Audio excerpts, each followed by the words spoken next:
Hey everyone! Tonight we're stepping into the Star Wars universe to uncover one of its most dangerous and forbidden mysteries. The kind of secret that has been deliberately buried in the deepest tombs of Korriban, where ancient powers once walked and the very foundations of the galaxy were shaped. It's a story filled with revelations so shocking that both Jedi and Sith would kill to keep them hidden. Truths that were sealed away beneath millennia of lies and blood. So before we begin this journey together, take a moment to hit that like button if you're ready for tonight's adventure into the Old Republic's darkest secrets. And don't forget to subscribe if you enjoy these deep explorations into the Star Wars galaxy's most forbidden lore. Drop a comment and let me know what part of the world you're listening from. I love seeing our global community come together for these stories. Now get comfortable. Maybe dim those lights, settle into your favorite spot, and prepare yourself for a tale that will change everything you thought you knew about the Force itself. In the red wasteland of Korriban, where twin suns cast eternal shadows across ancient tombs, there stands a monument that should not exist. Carved from black stone that seems to drink in starlight, it bears symbols that predate the Republic itself. But these are not Sith hieroglyphs, though they rest in the heart of Sith space. They are not Jedi inscriptions, though they speak of the Force with reverence that would make masters weep. They are something else entirely. Something older. Something that both orders have spent 3,000 years trying to erase from galactic memory. The monument tells of a time before the schism, before the war between light and dark, before the galaxy was torn apart by opposing philosophies. And at its base, barely visible beneath centuries of sand, lies a single line of text that would shake the foundations of the galaxy. If its meaning were known, here lies the truth that makes all wars meaningless. 3 months ago, a Jedi archaeologist named Kira Thane discovered this monument while investigating rumors of a lost Sith archive. What she found was evidence of a conspiracy so vast that it involved the highest levels of both the Jedi Council and the Sith Empire. She found proof that everything the galaxy believes about the Force is a lie. Her transmission to the Jedi Temple was brief and filled with terror. "I found the Codex of Eternal Shadows," her message began. "Master Vrook, you need to understand. The separation never should have happened. The Force itself is crying out because of what we've done. We've been living a lie for 3,000 years." The transmission cut off. When reinforcements arrived, they found only her abandoned ship, memory banks wiped clean, hull bearing scorch marks from both lightsaber strikes and Sith lightning. She had vanished, taking with her the location of the monument and its secrets. But Kira had shared partial coordinates with her former Padawan, Jorik Kale, when the Council ordered all investigations to cease, when they declared her research too dangerous. Jorik knew his master had found something that threatened the Jedi Order itself. Now, as Jorik's ship descends through Korriban's crimson atmosphere, he carries questions with no safe answers. Why would both Jedi and Sith want the same information buried? What could unite eternal enemies in silence? And why does the Force grow stronger the closer he gets to the truth? Somewhere in that red desert lies a monument older than the Sith Lords whose tombs dot the landscape. Buried in its shadow lies a codex promising to reveal the most forbidden secret in galactic history. The secret of what the Force was before it was divided. Tonight we follow Jorik into that wasteland, into tombs sealed for millennia, into the discovery that will either save the galaxy or destroy it. We'll uncover the truth about the Codex of Eternal Shadows and learn why both orders fear its revelation. This is a story of betrayal spanning millennia, of knowledge so dangerous it has been hunted to extinction, of truth that makes enemies of friends and questions the nature of good and evil. It begins with curiosity and ends with the fate of every living thing hanging in the balance. So settle in. Let the ancient winds of Korriban carry you toward sleep, and prepare to discover the Fayuga, forbidden story that would unite Jedi and Sith in their determination to keep it hidden. In the red sands of the Sith homeworld, beneath forgotten ages, lies a truth that will change everything. The search for the Codex of Eternal Shadows begins now.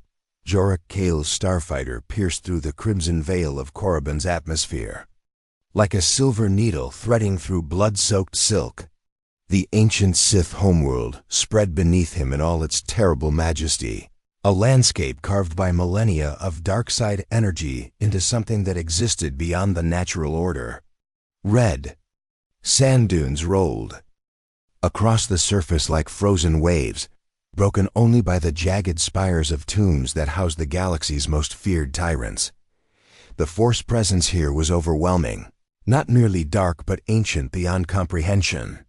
It pressed against his consciousness, like a physical weight, whispering secrets in languages that predated galactic civilization. Every breath seemed to carry the echoes of 1,000 Sith lords, their rage and ambition crystallized into the very air. Yet beneath that familiar darkness, Jorok sensed something else entirely. Something that felt almost like music, a harmony that the discordant notes of Sith power could not quite drown out. His astromech droid, R4G7, chirped nervously from the socket behind his cockpit. The little droid had been with Jorok since his Padawan days, a gift from Master Kira when he'd first begun studying ancient Force traditions.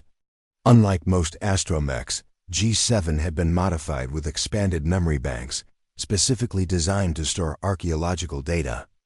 Kira had filled those banks with decades of research into pre-Republic civilizations, creating a mobile library of forgotten knowledge that had proven invaluable in their joint studies. Now, that library might be the key to understanding what had happened to his former master. The coordinates Kira had shared led to a region of Korriban that appeared empty on both Republic and Imperial star charts. The Valley of Silent Gods, ancient texts called it, though those same texts offered no explanation for the name.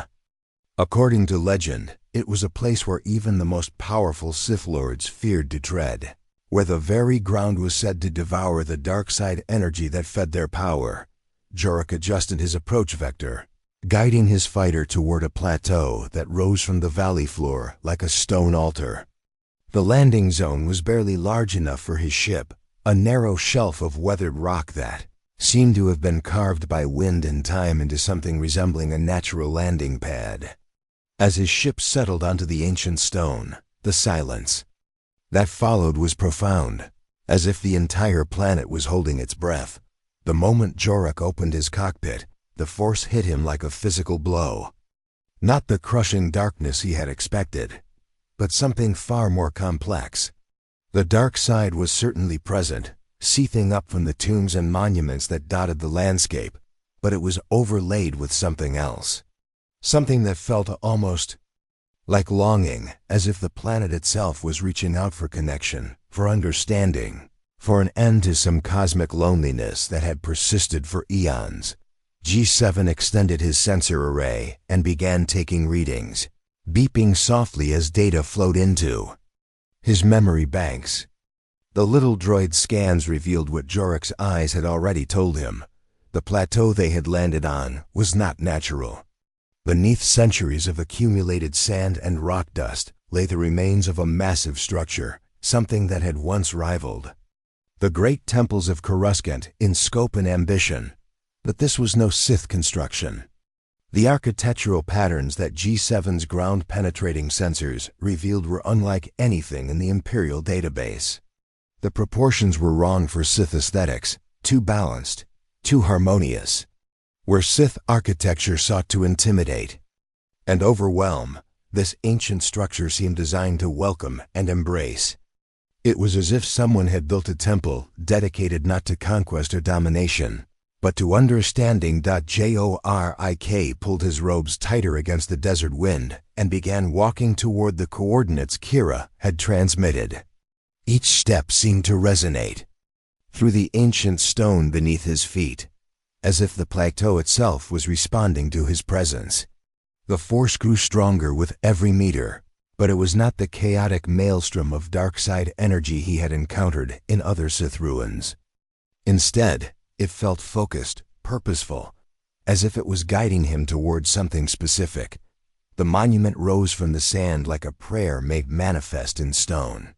3 meters tall and carved from black rock that seemed to absorb light itself, it stood at the exact center of the plateau like a beacon calling across the centuries.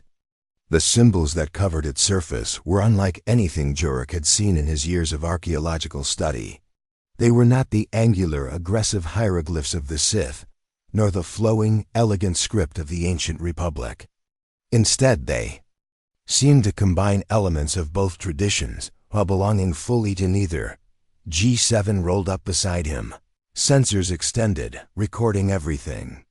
The droid's analysis confirmed what Jurek's instincts had already told him. The symbols were old, older than the oldest Sith texts, older perhaps than the Republic itself. But more than their age, it was their meaning that made Jurek's breath catch in his throat. They spoke of unity where the galaxy now knew only division. They described a time when those who wielded the Force were not split into opposing factions, but worked together, as a single order dedicated to understanding the mysteries of existence.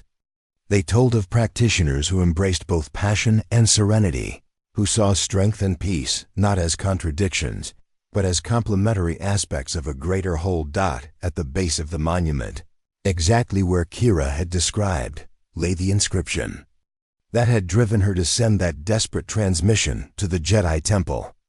The words were carved in a script so ancient that it predated galactic standard by millennia, yet somehow Jurek found he could read them as clearly as if they had been written yesterday. Here lies the truth that makes all wars meaningless. Below that, in smaller text, were coordinates, not to a location on Korriban, but to something far more dangerous. The coordinates led deep beneath the Valley of Silent Gods, to chambers that, according to every survey ever conducted, simply did not exist.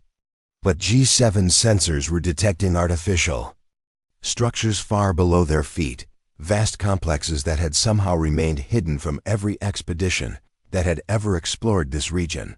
Jurek knelt beside the monument, placing his hand against the ancient stone.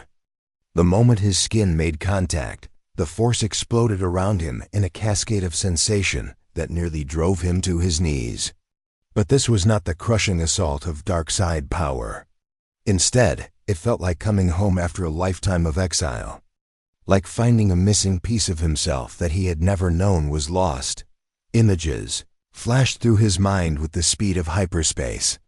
He saw the monument as it had been millennia ago, not alone on a barren plateau, but surrounded by gardens that bloomed with impossible beauty. He saw beings in robes that combined the aesthetic elements of both Jedi and Sith traditions, their lightsabers burning with colors that spanned the entire spectrum of visible light.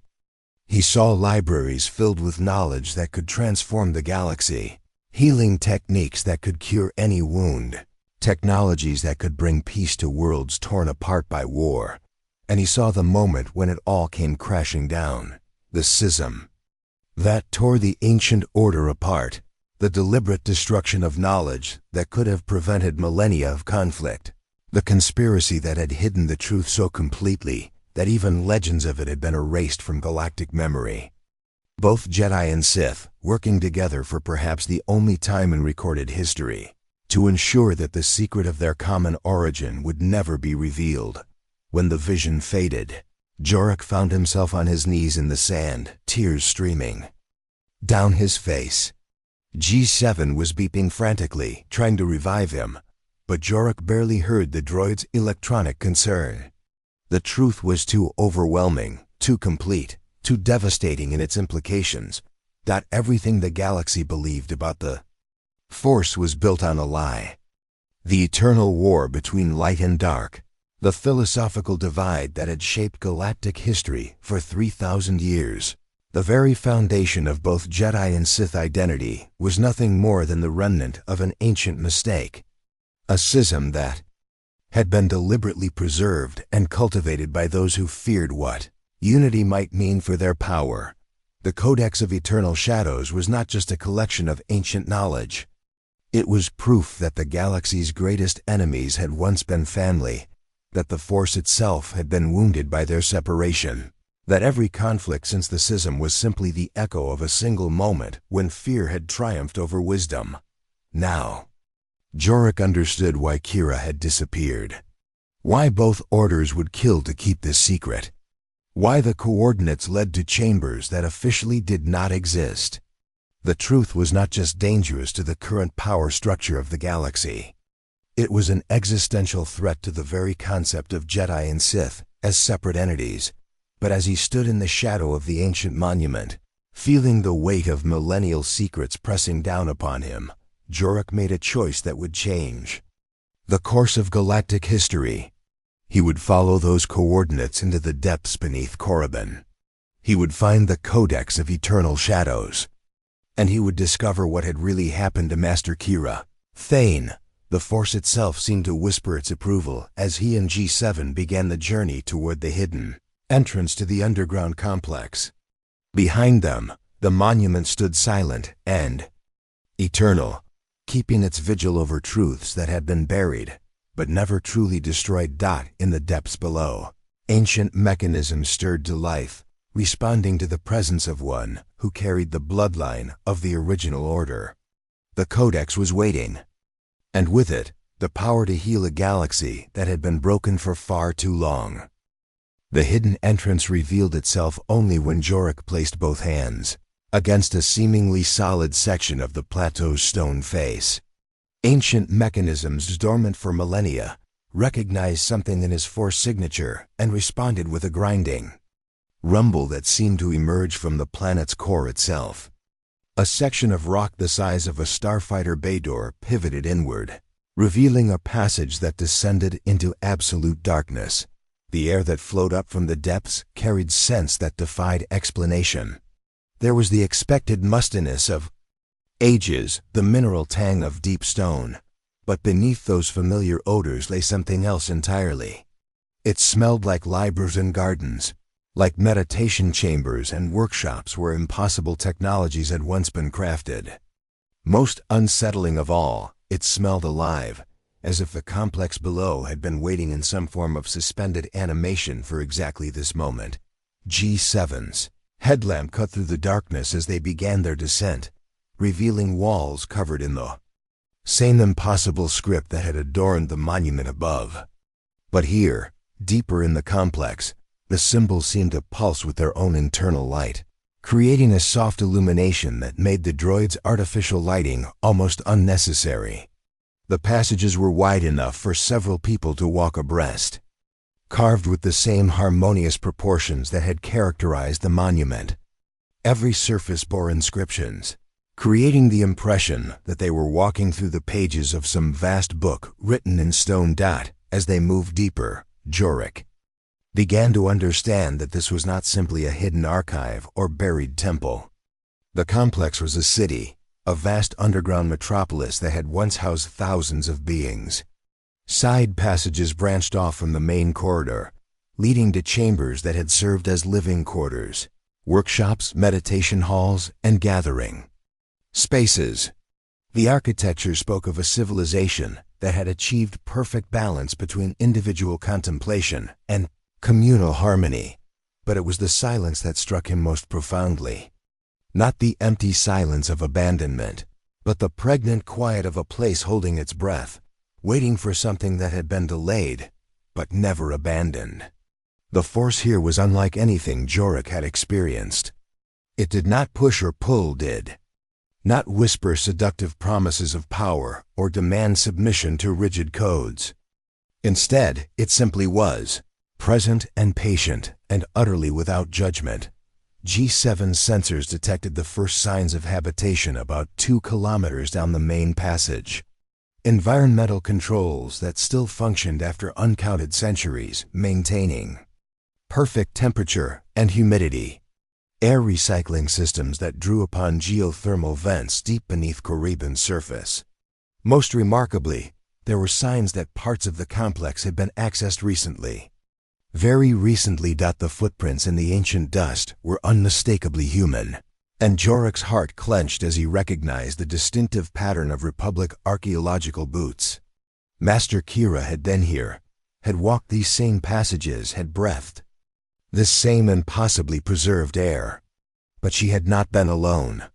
Other footprints accompanied hers, some in imperial military boots, others in the soft-soled footwear favored by Sith acolytes. The implications were staggering. Somehow, representatives of both orders had found their way to this hidden complex. Somehow, ancient enemies had walked side by side through passages that spoke of a time before their enmity began. The question that burned in Jorik's mind was whether they had come as allies united by common purpose, or as enemies drawn by the same irresistible secret. The main passage opened into a vast circular chamber that took Jorik's breath away. The ceiling soared into darkness beyond the reach of any illumination, supported by pillars that seemed to be carved from single pieces of some crystalline material that had never been seen in any other archaeological site. The walls were covered with murals that depicted the history of the Force itself, from its first awakening in conscious beings to the development of techniques that transcended anything known to modern practitioners. At the center of the chamber stood a raised dais, and upon that dais sat an object that made every Force-sensitive cell in Jorik's body sing with recognition. The Codex of Eternal Shadows was not a book in any conventional sense. Instead, it appeared to be some form of Force-responsive crystal matrix, a geometric structure that seemed to exist in more dimensions than the eye could properly perceive.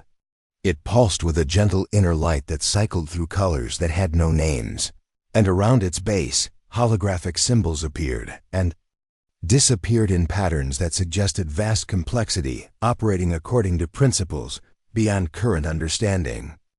But the Codex was not alone on the dais. Arranged around it in a perfect circle were 12 figures in deep meditation. 6 wore the robes of Jedi Masters, their lightsabers deactivated but visible at their sides. 6 wore the darker garments, favored by Sith Lords, their own weapons equally present but equally peaceful. At the head of the circle, directly facing the Codex, knelt a figure that Jorik recognized with a mixture of relief and terror. Master Kira Thane sat in the posture of deep Force communion, her eyes closed, her breathing so slow and shallow that she appeared to be in some form of suspended animation. But she was alive, undoubtedly alive, and the Force connection between them told Jorik that she was not imprisoned or coerced. She was here by choice, participating in something that required her complete voluntary commitment. As Jorik approached the circle, one of the Sith Lords opened his eyes. The being who looked up at him was ancient beyond measure, his face marked by centuries of exposure to dark side energies, yet his expression held none of the malevolence that Jorik had been trained to expect. Instead, there was a profound sadness, a weariness that spoke of burdens carried across lifetimes. Welcome, young knight. The ancient Sith spoke without moving his lips, his words appearing directly in Jorik's mind with a gentleness that contradicted everything the Jedi had taught about Sith communication techniques. I am Darth Revan, though that title carries less meaning in this place than it does in the galaxy above. We have been waiting for you to join us in understanding what your master discovered. What all of us have discovered in our time here. The shock of recognition nearly drove Jorik to his knees. Darth Revan, the legendary figure who had walked the line between light and dark, who had been both Jedi Knight and Sith Lord, who had disappeared into the unknown region centuries ago on a mission that had never been fully explained. Yet here he sat, impossibly preserved, participating in a gathering that included some of the most powerful Force users in galactic history. Another figure opened her eyes, and Jorik gasped as he recognized Jedi Master Bastila Shan, Revan's companion, and one of the greatest practitioners of battle meditation ever recorded. She had also vanished centuries ago, her fate unknown to the modern Jedi Order. Her expression held the same profound peace that marked Revan's features, the same sense of having found something that transcended the limitations of conventional Force understanding. We are not your enemies here, young one. Bastila's mental voice was warm with compassion. We are all seekers of the same truth, refugees from a war that should never have begun. The Codex has shown us what we lost when the ancient order was shattered, what the galaxy lost when unity was replaced by eternal conflict. Your master came here seeking archaeological evidence, but she found something far more precious. She found the path to healing wounds that have festered for 3 millennia. Jorok looked around the circle, recognizing other legendary figures whose disappearances had become mysteries taught in both Jedi and Sith academies.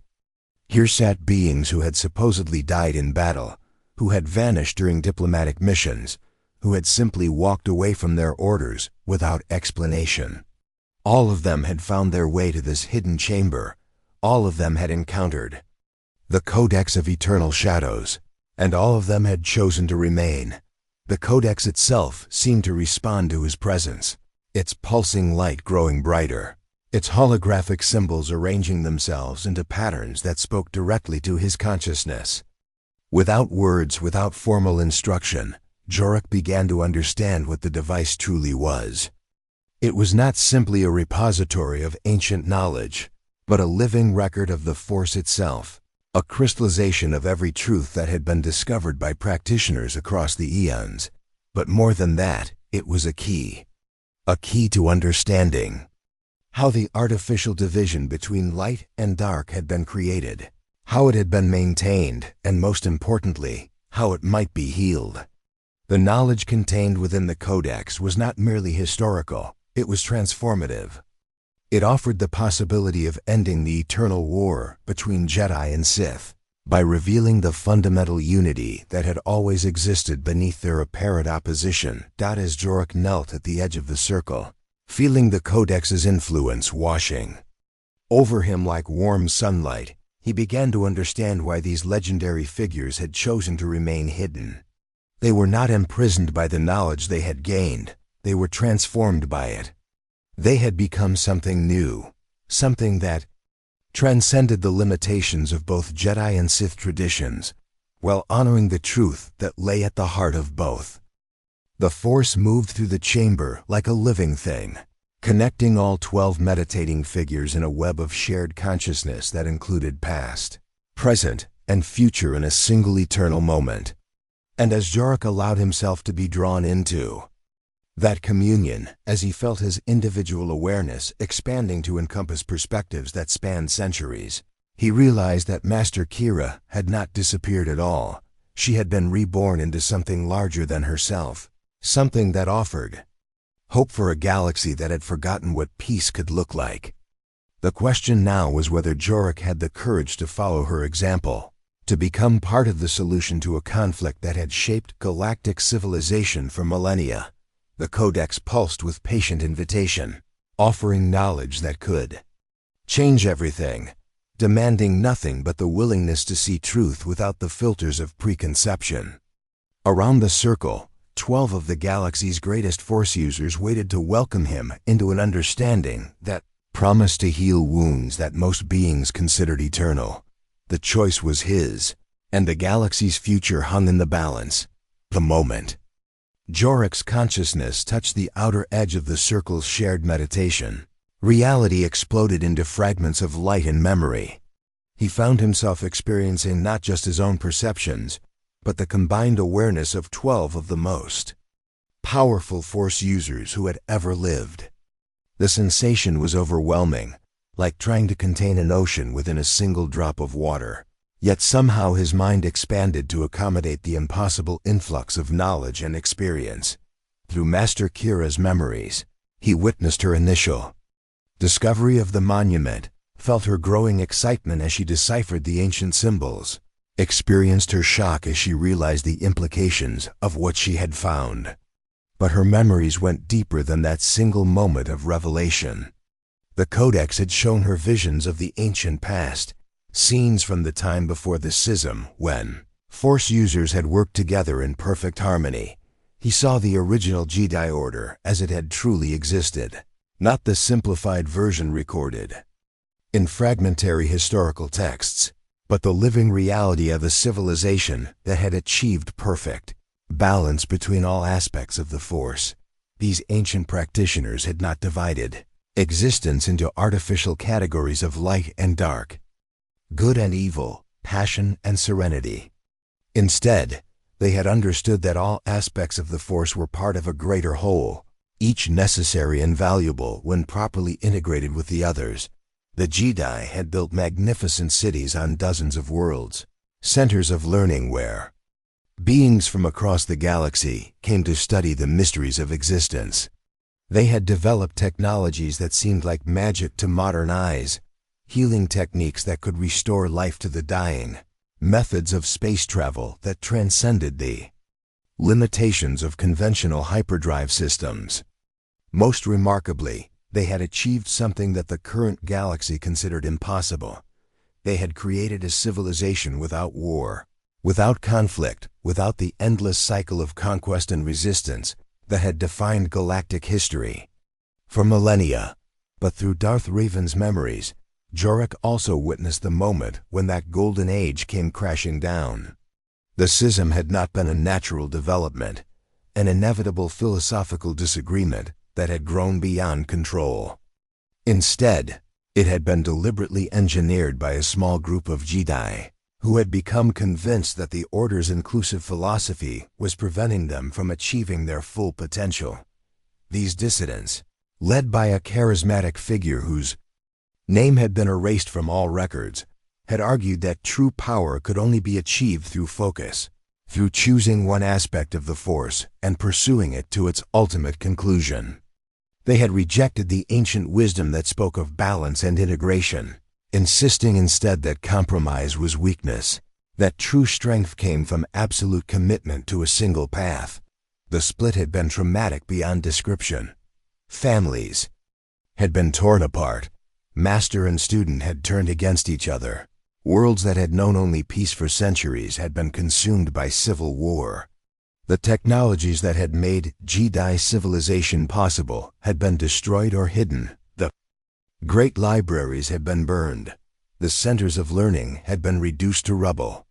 Within a single generation, millennia of accumulated wisdom had been lost, replaced by the rigid dogmas that would eventually become the foundation of both Jedi and Sith philosophies. But most devastating of all, both sides had agreed on one thing. The memory of their common origin had to be erased. The surviving Jedi Masters, whether they had chosen the path of serenity or the way of passion, had recognized that knowledge of their shared heritage would always be a threat to the new order they were trying to establish. They had systematically destroyed every record of the original unified tradition, had hunted down and eliminated anyone who might remember the old ways, had gone so far as to use Force techniques to alter the memories of entire populations. Through the combined consciousness of the Circle, Jorok experienced the full weight of that ancient conspiracy. He felt the anguish of Jedi Masters as they chose to sacrifice truth for the sake of stability, the pain of warriors who had once been brothers as they accepted that their children would grow up believing that their current enemies had always been enemies. The Codex showed him records of the Final Council where both sides had agreed to bury their common past, to allow the galaxy to believe that Jedi and Sith had emerged independently, to ensure that no one would ever again speak of unity between light and dark. The conspiracy had been so thorough, so complete, that within a few centuries it had erased itself from memory.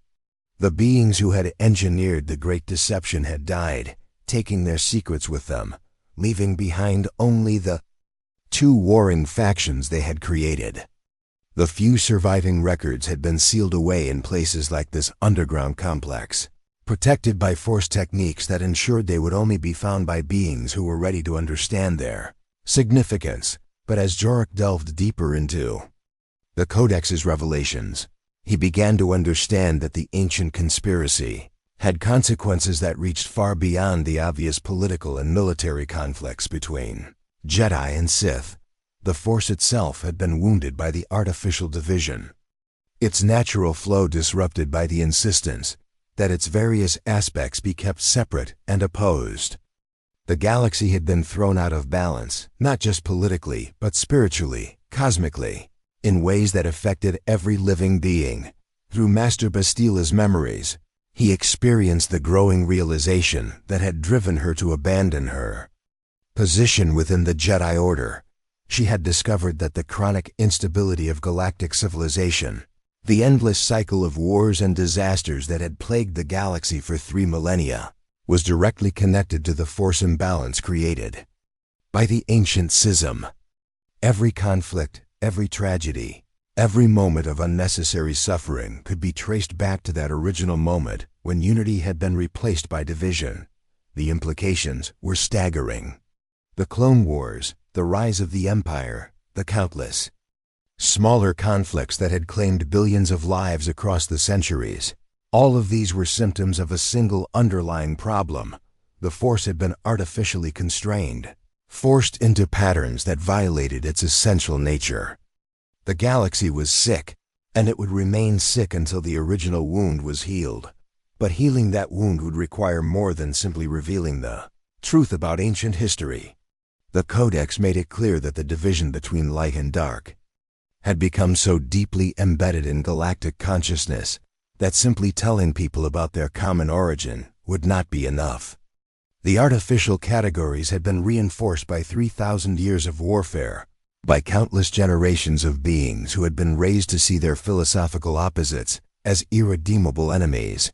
The solution, the Codex revealed, lay not in argument or persuasion, but in demonstration. Beings would have to see the possibility of unity made manifest, would have to witness Force users who had transcended the limitations of traditional categories, who embodied the integrated approach of the original Jedi Order. The 12 figures in the meditation circle were not simply students, learning from the ancient records. They were pioneers, explorers who were rediscovering abilities that had been lost for millennia. Through their shared consciousness, Jorok experienced techniques that defied everything he had been taught about the nature of the Force. He felt healing energies that drew upon both passionate intensity and serene compassion, witnessed combat abilities that combined the focused aggression of Sith tactics with the defensive wisdom of Jedi traditions, experienced moments of Force communion that accessed levels of reality beyond anything recorded in modern texts. These were not dark side techniques corrupting light side practitioners, nor were they light side methods being perverted by dark side influences. They were something entirely different, approaches to the Force that recognized no artificial boundaries, that drew upon the full spectrum of existence without being limited by conventional categories of good and evil. But as he absorbed this knowledge, Jorok also began to understand the terrible responsibility that came with it. The beings in this circle had not simply learned new techniques. They had become living bridges between the warring factions that dominated galactic civilization. They carried within themselves the possibility of healing the ancient wound, but they also bore the burden of knowing that their very existence was a threat to the power structures that had been built upon the foundation of eternal conflict. Both the Jedi Council and the Sith Emperor would see them as enemies, as threats to be eliminated at any cost. Their integrated approach to the Force would be denounced as corruption by both sides.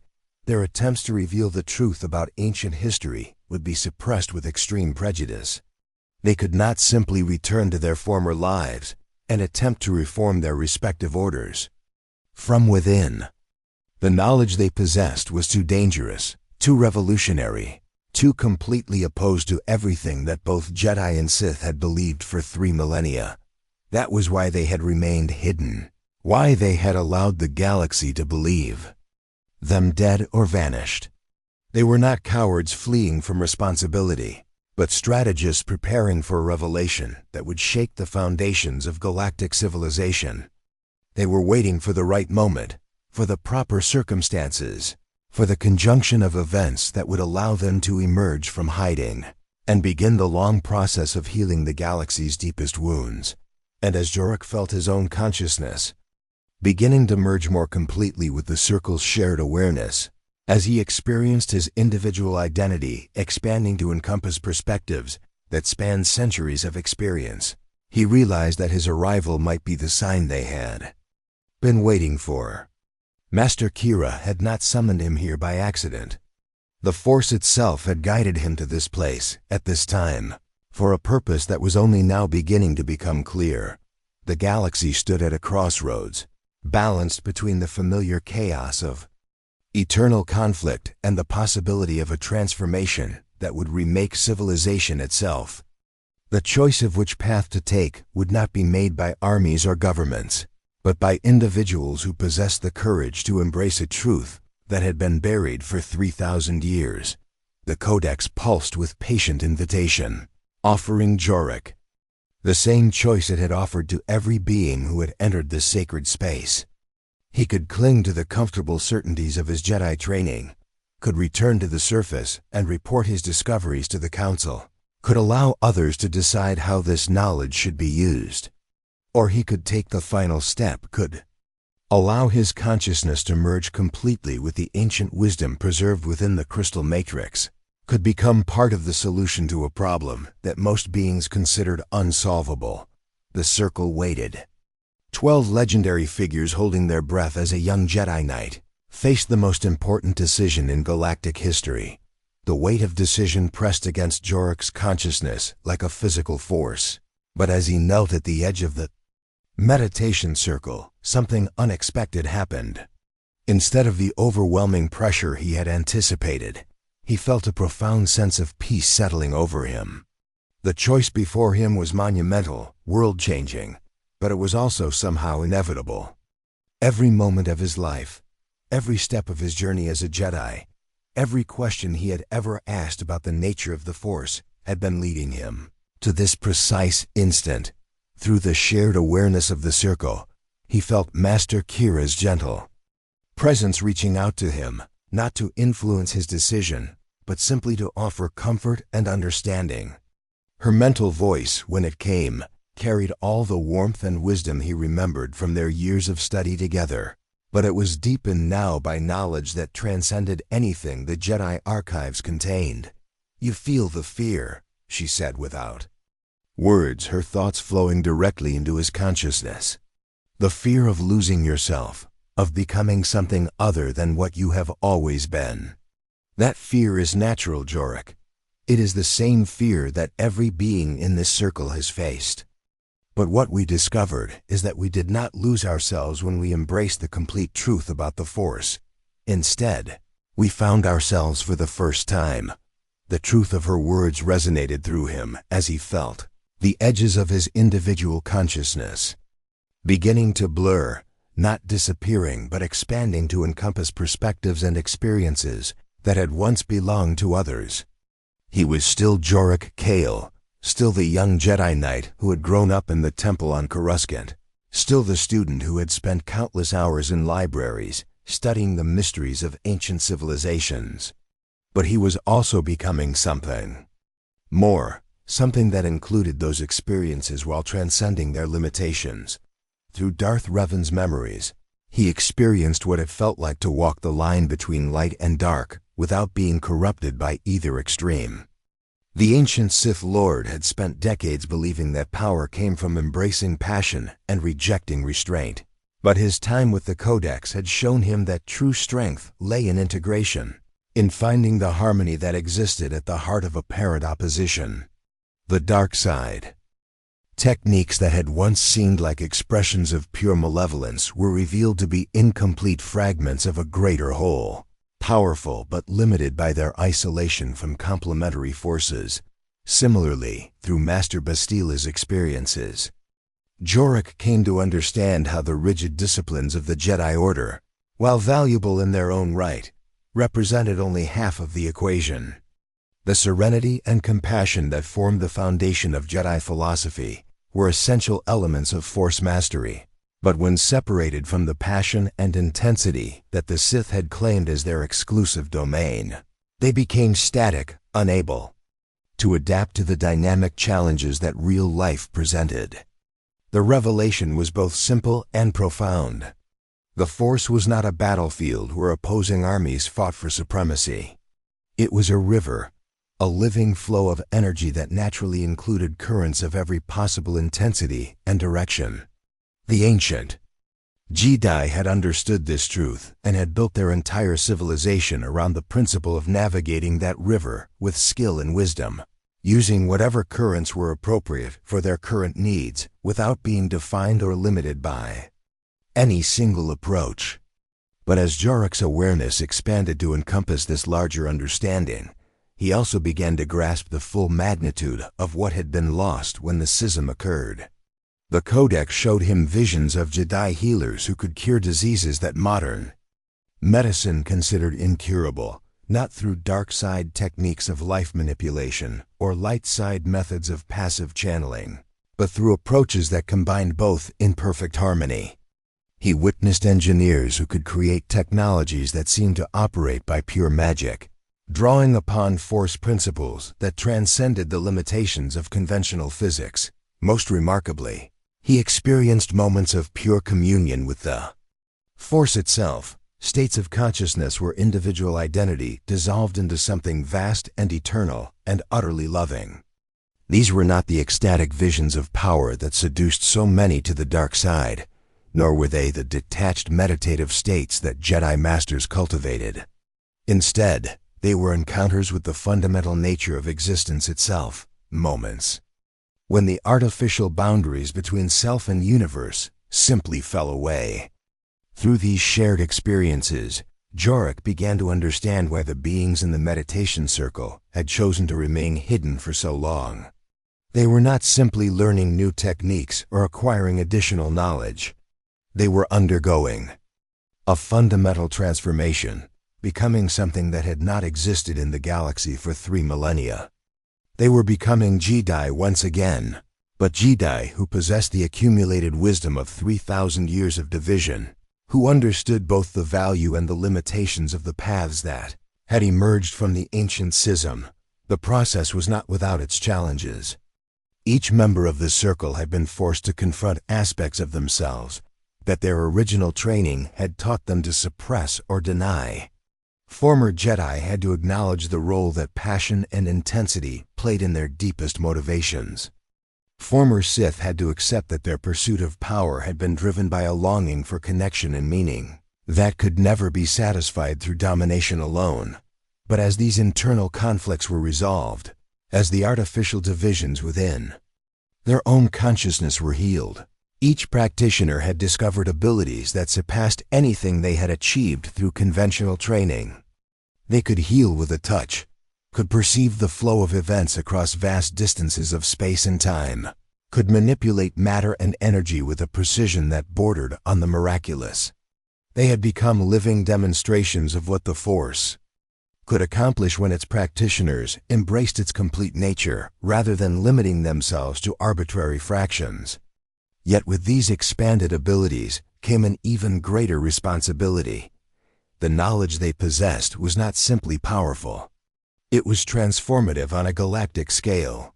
If widely disseminated, it would render obsolete the political and military structures that had shaped civilization for millennia.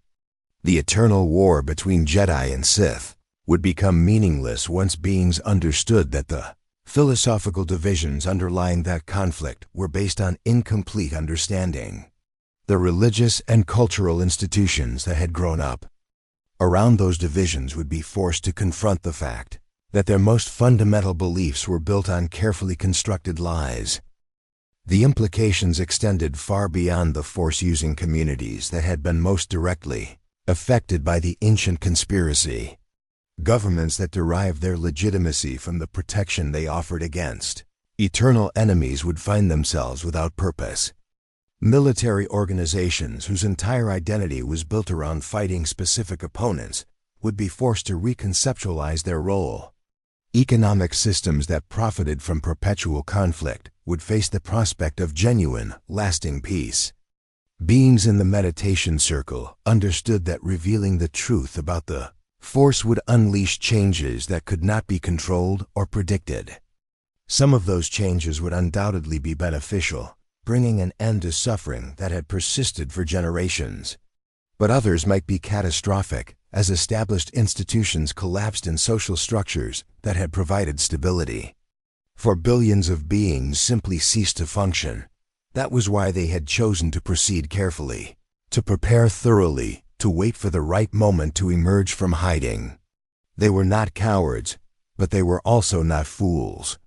They understood that premature revelation could cause more harm than continued concealment, that the galaxy needed to be ready for the truth they carried before that truth could be safely shared. But as Jorek's consciousness merged more completely with the circle's shared awareness, he began to sense that the waiting period might be coming to an end. The Force itself seemed to be shifting, preparing for a transformation that would reshape the galaxy's understanding of fundamental reality. The rigid categories that had defined civilization for 3 millennia were beginning to blur at the edges, creating opportunities for new approaches that had not existed since the time of the original Jedi. Through visions that seemed to come from the Codex itself, he glimpsed possible futures where the artificial divisions between light and dark had been healed, where beings who had once been enemies worked together to solve problems that neither could address alone. He saw worlds where the technologies of the ancient Jedi had been rediscovered and applied to eliminate want and suffering. He witnessed civilizations that had transcended the cycle of conquest and resistance that had plagued galactic history for so long. But he also saw darker possibilities, futures where the revelation of ancient truths had come too quickly or in the wrong circumstances, leading to chaos and destruction on an unprecedented scale. The knowledge preserved within the Codex was powerful enough to save the galaxy, but it was also dangerous enough to destroy it if mishandled. The choice before him was not simply whether to embrace this expanded understanding of the Force, but whether to accept responsibility for helping to guide the galaxy through the transformation that such knowledge would inevitably bring. If he joined the meditation circle, he would become part of something larger than himself, but he would also become accountable for decisions that would affect the lives of trillions of beings across countless star systems. As he knelt in the soft glow of the Codex, surrounded by 12 of the most powerful Force users who had ever lived, Jorek realized that his real training was only now beginning. Everything he had learned as a Padawan, everything he had experienced as a Jedi Knight, had been preparation for this moment when he would have to choose not just his own path, but the path that the entire galaxy would follow. The Force flowed around him with patient intensity, offering him knowledge and power beyond his wildest dreams, asking in return only that he have the courage to use both wisely. The meditation circle waited in perfect stillness, ready to welcome him into an understanding that promised to heal wounds that most beings considered eternal. In the depths of Korriban, surrounded by the tombs of Sith Lords and the whispers of ancient secrets, a young Jedi Knight prepared to make the decision that would determine whether the galaxy's future would be shaped by the wisdom of unity or the familiar chaos of endless division. As Jorek finally allowed his consciousness to merge completely with the meditation circle, the boundaries of individual identity dissolved like morning mist before the rising sun. He remained himself, but himself expanded to encompass experiences and perspectives that spanned centuries of accumulated wisdom. The sensation was not one of loss, but of profound homecoming, as if he had spent his entire life in a small room, only to discover that vast gardens lay just beyond the door.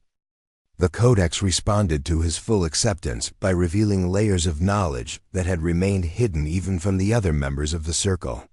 Ancient memories flooded through the shared consciousness, memories that belonged not to any individual being, but to the Force itself. He experienced the moment when the first conscious entity had learned to touch the cosmic energy that flowed through all things, felt the wonder and terror of that initial contact with something infinitely vast and alive. Through these primordial recollections, Jorek came to understand that the Force was not simply an energy field that could be manipulated by those with sufficient training and sensitivity. It was a living entity in its own right, a cosmic consciousness that had been growing and evolving alongside the civilizations it touched. The relationship between Force users and the Force itself was not one of master and tool, but of partnership, a collaboration between finite beings and infinite awareness. The ancient Jedi had recognized this truth and had structured their entire philosophy around the principle of cooperation rather than domination. They had approached the Force not as conquerors seeking to impose their will upon cosmic energies, but as students hoping to learn from a teacher whose wisdom encompassed the entire universe. Their techniques had been based on listening rather than commanding, on finding harmony with natural flows rather than attempting to redirect them through sheer force of will. But the schism had changed everything. When the original order had split into opposing factions, when unity had been replaced by conflict, the Force itself had been wounded. The cosmic consciousness that had once flowed freely through willing partners had been forced to fragment, to divide itself into artificial categories that violated its essential nature. The light side and dark side were not natural aspects of the Force, but scars left by the ancient trauma, incomplete reflections of a wholeness that had been shattered by fear and misunderstanding. Through the expanded awareness of the meditation circle, Jorik experienced the Force's pain as a physical sensation. For 3 millennia, the cosmic consciousness had been trying to heal itself, to reunite the artificial fragments that had been created by the schism. Every being who had ever felt the call to transcend the limitations of conventional Jedi or Sith training had been responding to that fundamental longing for wholeness.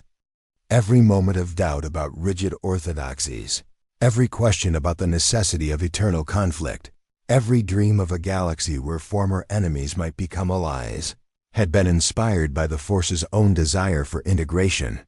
The beings who had found their way to this hidden complex had not been drawn by chance or personal ambition. They had been chosen by the Force itself, selected for their ability to serve as bridges between the artificial divisions that had defined galactic civilization for so long. Each of them had possessed some quality that made them capable of transcending the limitations of their original training, some openness to possibilities that others would reject as impossible or heretical. Master Kira had been drawn to the truth because of her background as an archaeologist, her lifelong dedication to uncovering knowledge that had been lost or deliberately hidden. Her scientific training had made her skeptical of accepted wisdom, willing to question assumptions that others took for granted. When she had discovered evidence that contradicted the official history of the Jedi Order, she had possessed the intellectual courage to follow that evidence wherever it led, even when it challenged everything she had been taught to believe. Darth Revan had been selected because of his unique experience as both Jedi and Sith, his first-hand knowledge of the limitations inherent in both philosophical approaches. He had pushed each tradition to its logical extremes and had found both wanting, had recognized that neither light nor dark could provide complete answers to the fundamental questions that drove his quest for understanding. His willingness to abandon the security of absolute certainty had made him capable of embracing the paradoxes that lay at the heart of true Force mastery. Each member of the Circle had been chosen for similar reasons, for qualities that made them capable of serving as living demonstrations of what the galaxy could become once the artificial divisions were healed. They were not simply powerful Force users, but pioneers exploring territories of consciousness that had remained unmapped since the time of the original Jedi. Their experiences in the meditation circle were not just personal transformations, but experiments in the rehabilitation of cosmic consciousness itself. But as Jorik's awareness expanded to encompass this larger perspective, he also began to understand the incredible complexity of the task that lay ahead. Healing the Force's ancient wounds would require more than simply revealing the truth about galactic history. It would demand a fundamental transformation of consciousness on a scale that had never been attempted before. Billions of beings would need to abandon beliefs that had shaped their understanding of reality for generations. Entire civilizations built upon the foundation of eternal conflict would need to discover new reasons for existence. The process would be gradual, necessarily so. The sudden revelation of complete truth would be more traumatic than beneficial, like exposing beings who had lived their entire lives in darkness to the full intensity of a star's light. Instead, the transformation would need to unfold slowly, allowing each generation to absorb new understanding at a pace that would not overwhelm their capacity for adaptation.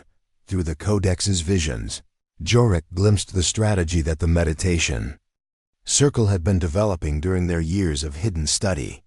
They would not emerge simultaneously, would not attempt to convince the galaxy through dramatic demonstrations of their expanded abilities.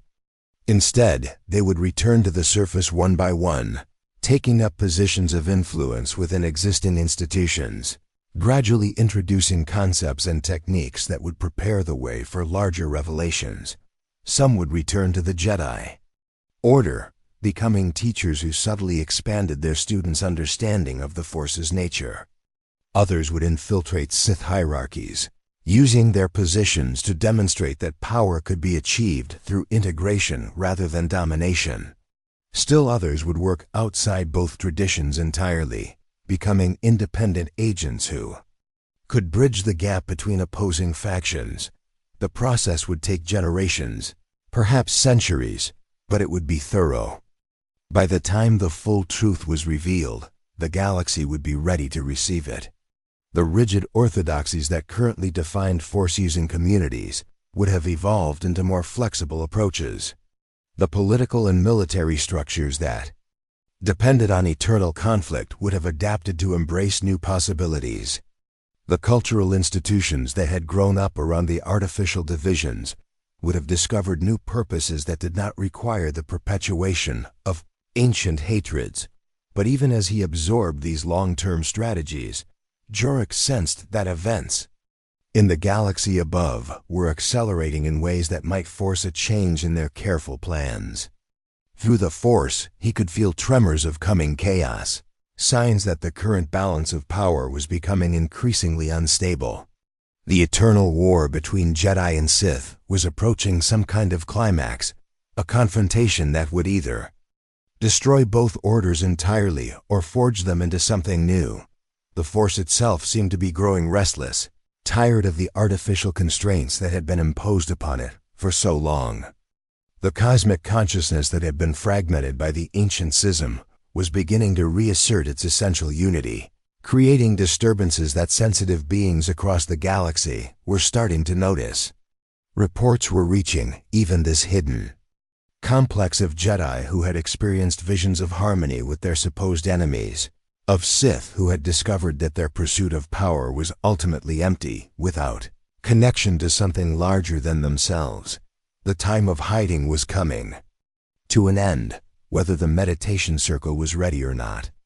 The Force had been patient for 3 millennia, but its patience was not infinite.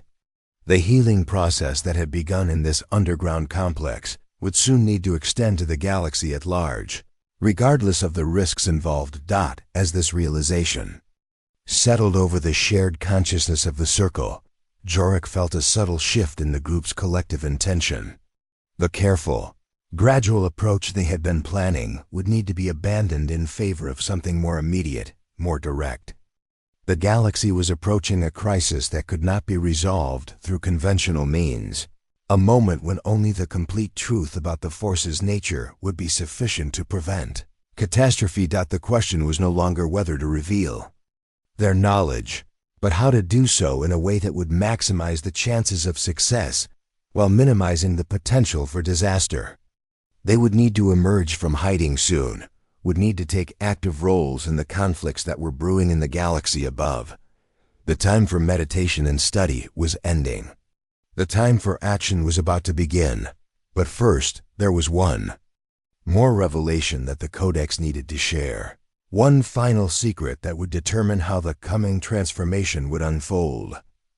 As the crystal matrix pulsed with increasing intensity, as the shared consciousness of the meditation circle reached deeper levels of unity than ever before, Jorik prepared to learn the most dangerous truth of all, the real reason why the ancient schism had occurred, and what would be required to heal it permanently.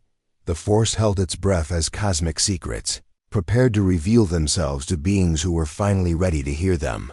The final revelation came not as words or images, but as pure understanding that flowed directly into the shared consciousness of the meditation circle.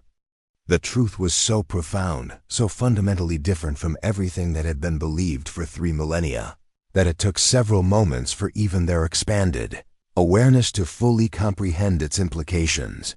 The schism had not been caused by philosophical disagreement or political ambition, as every historical account suggested.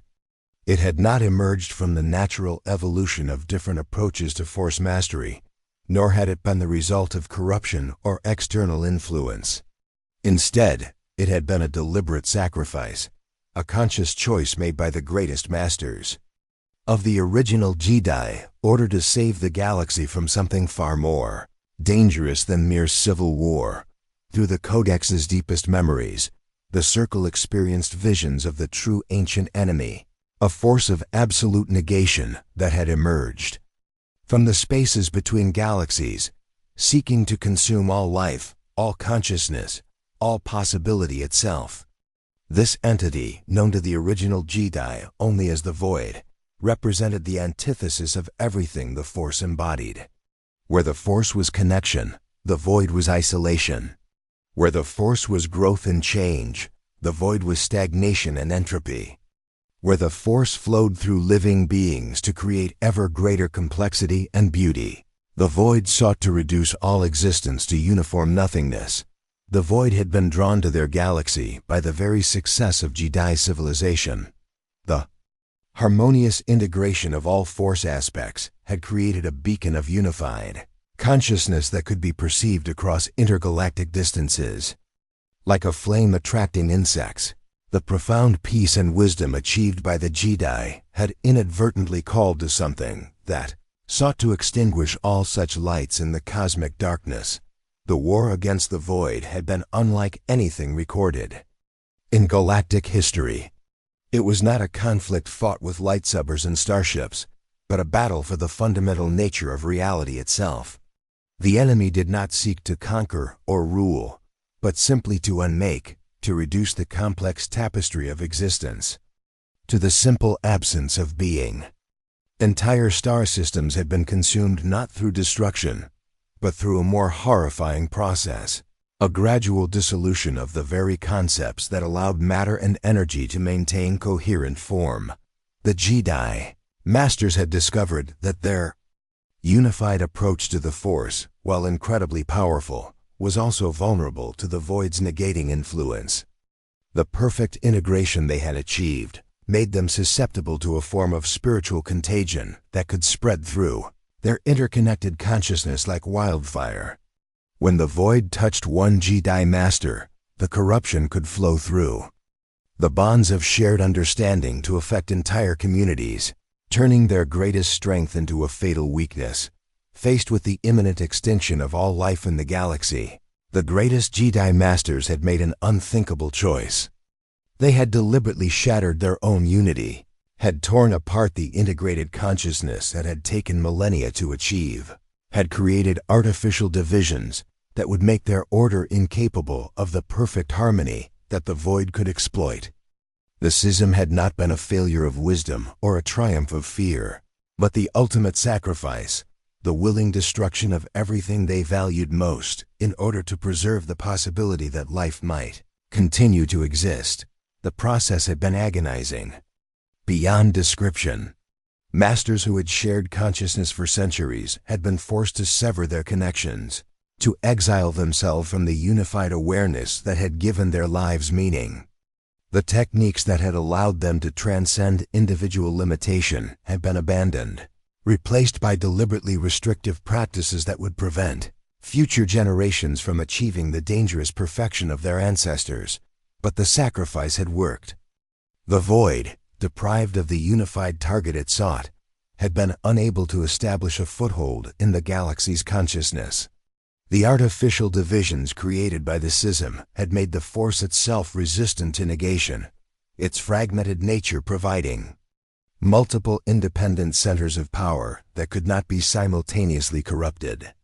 The enemy had eventually withdrawn, returning to the spaces between galaxies to search for other sources of unified consciousness to consume. The Jedi Masters who survived the sacrifice had been faced with an impossible burden. They possessed knowledge of a threat so terrible that even speaking of it might somehow call it back, yet they also carried the responsibility of ensuring that future generations would be prepared if the void ever returned. They had chosen to encode their warnings and strategies within the most secret archives, hidden so deeply that only beings with the wisdom to use such knowledge properly would ever be able to find it. But they had also made another choice, one that haunted them for the rest of their lives.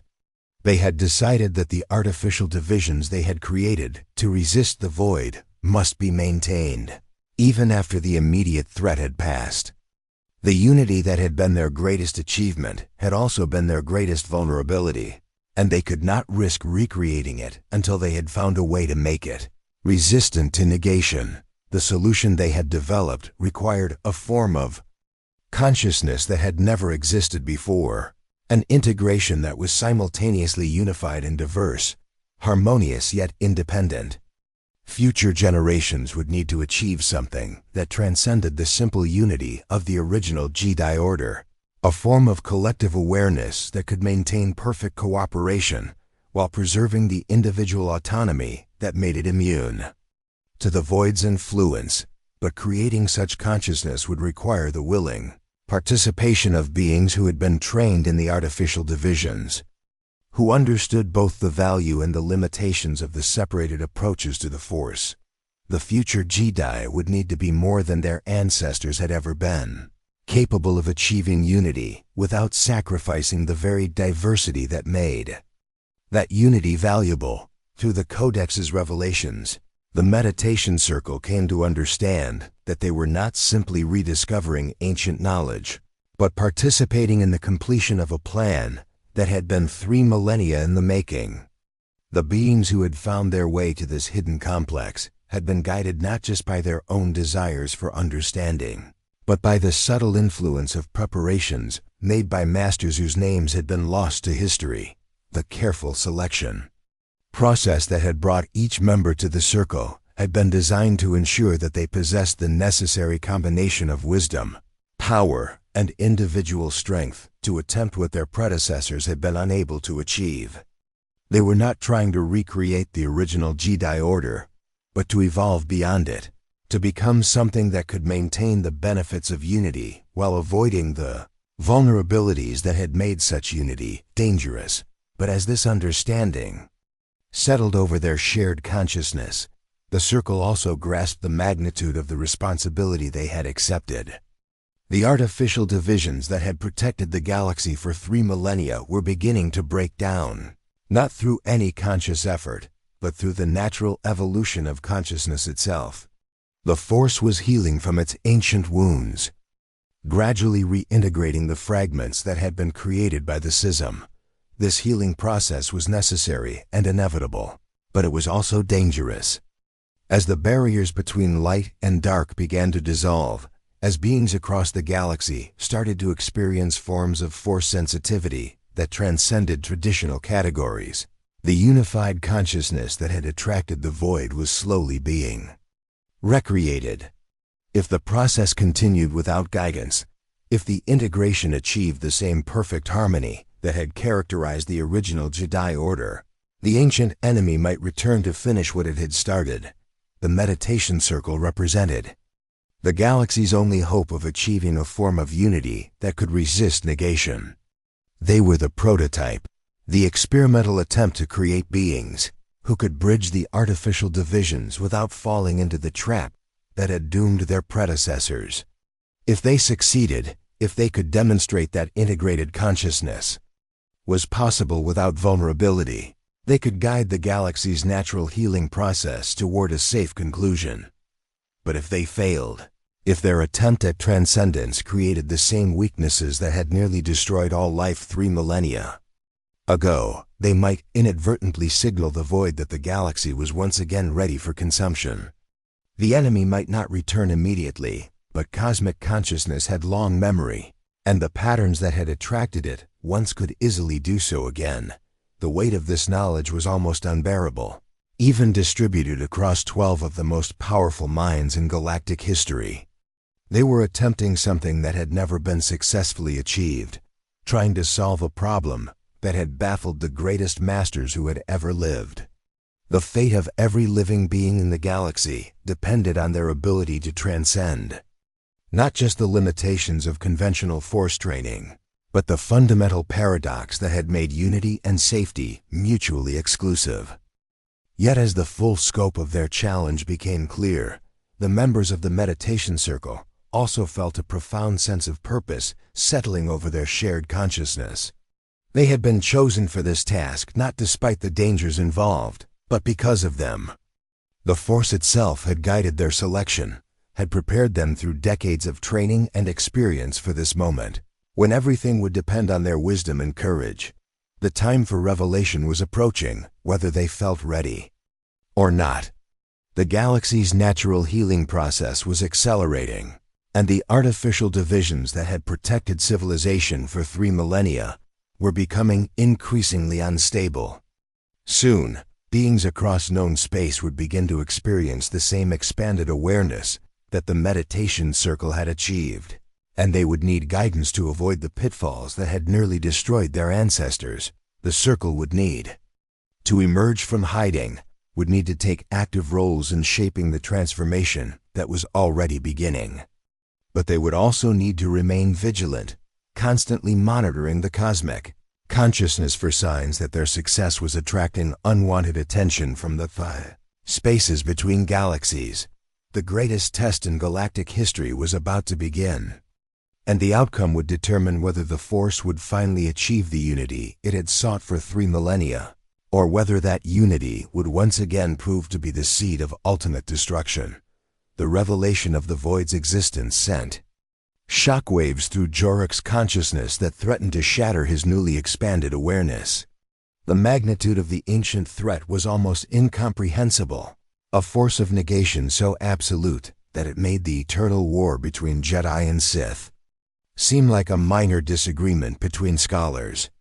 Yet even as he struggled to process this knowledge, he felt the other members of the meditation circle reaching out to support him, their combined strength helping him maintain his equilibrium in the face of cosmic horror. Through Master Kira's memories, he experienced her own moment of revelation when the Codex had first revealed the truth about the schism. She had spent days in meditation, working through the implications of what she had learned, trying to reconcile her understanding of galactic history with the reality of a sacrifice so profound that it had been hidden even from those who benefited from it. The Jedi Masters who had engineered the artificial division had not only given up their own unity, but had condemned every subsequent generation to live with the consequences of that choice. But as Jorok delved deeper into the shared consciousness of the circle, he began to understand that the ancient masters had not simply created a problem and left future generations to solve it.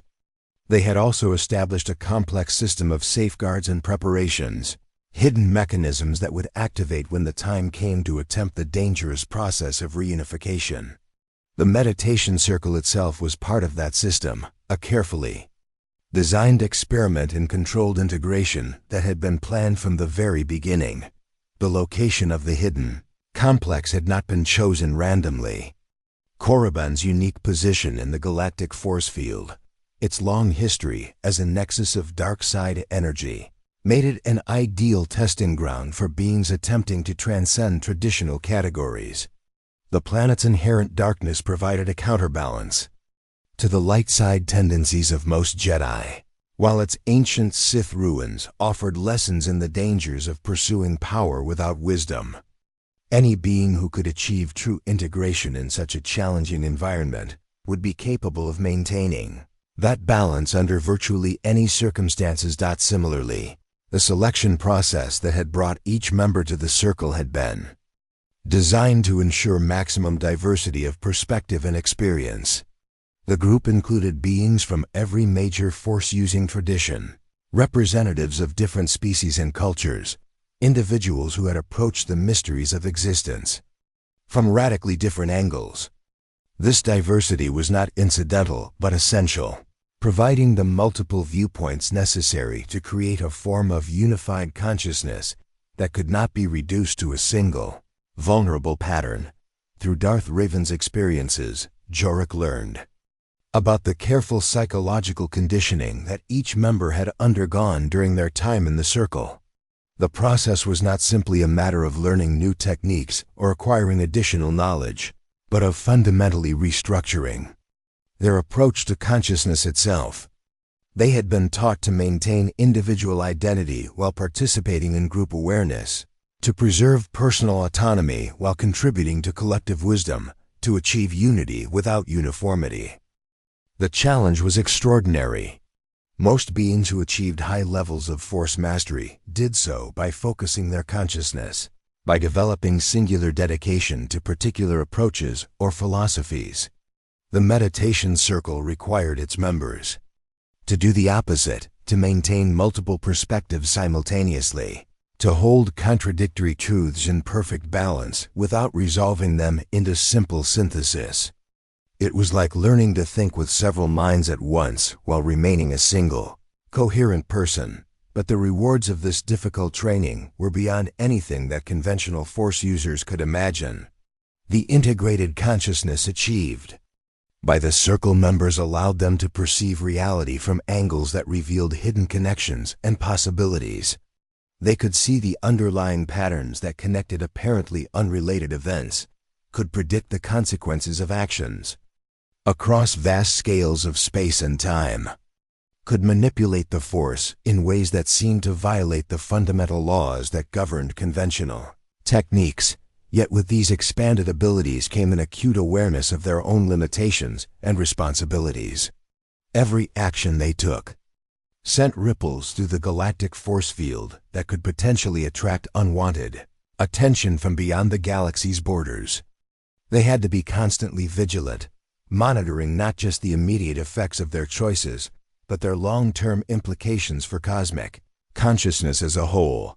Through the combined memories of the circle, Jorok experienced their growing understanding of the delicate balance they were trying to maintain.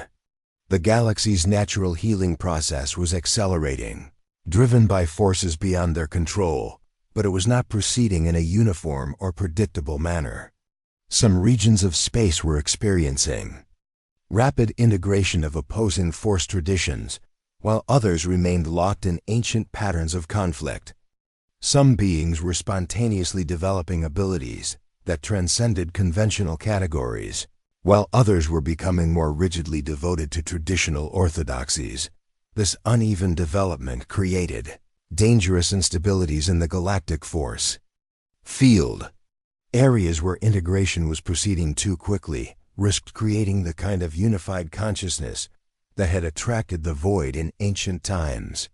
Regions where division was becoming more entrenched were developing spiritual dead zones that could not contribute to the galaxy's overall force health. The circle was working to balance these extremes, sending members to intervene subtly in situations where the healing process was becoming either too rapid or too stagnant. But their efforts were complicated by the fact that they could not reveal the true reasons for their interventions. Knowledge of the void's existence was itself dangerous, capable of attracting the very attention they were trying to avoid. They had to work through suggestion and example, gradually guiding beings towards safer forms of integration without ever explaining why such guidance was necessary. The strategy required incredible patience and subtle skill. Master Bastila had spent months working with a group of young force users who were spontaneously developing hybrid techniques, helping them understand how to maintain individual identity while exploring expanded abilities. Her approach had to appear completely natural, as if she were simply a wise teacher sharing traditional knowledge, rather than a being possessed of cosmic secrets, implementing a plan thousands of years in the making. Other circle members had taken on even more challenging assignments. Some had infiltrated the highest levels of both Jedi and Sith hierarchies, becoming trusted advisors who could influence policy decisions, without revealing their true allegiances. Others had established themselves as independent scholars or mercenaries, creating networks of contacts that allowed them to monitor force-sensitive individuals across the galaxy and intervene when necessary. The work was exhausting and often heartbreaking. They were forced to watch conflicts that they could easily resolve, to allow suffering that they possessed the power to prevent, to maintain the very divisions they hoped eventually to heal.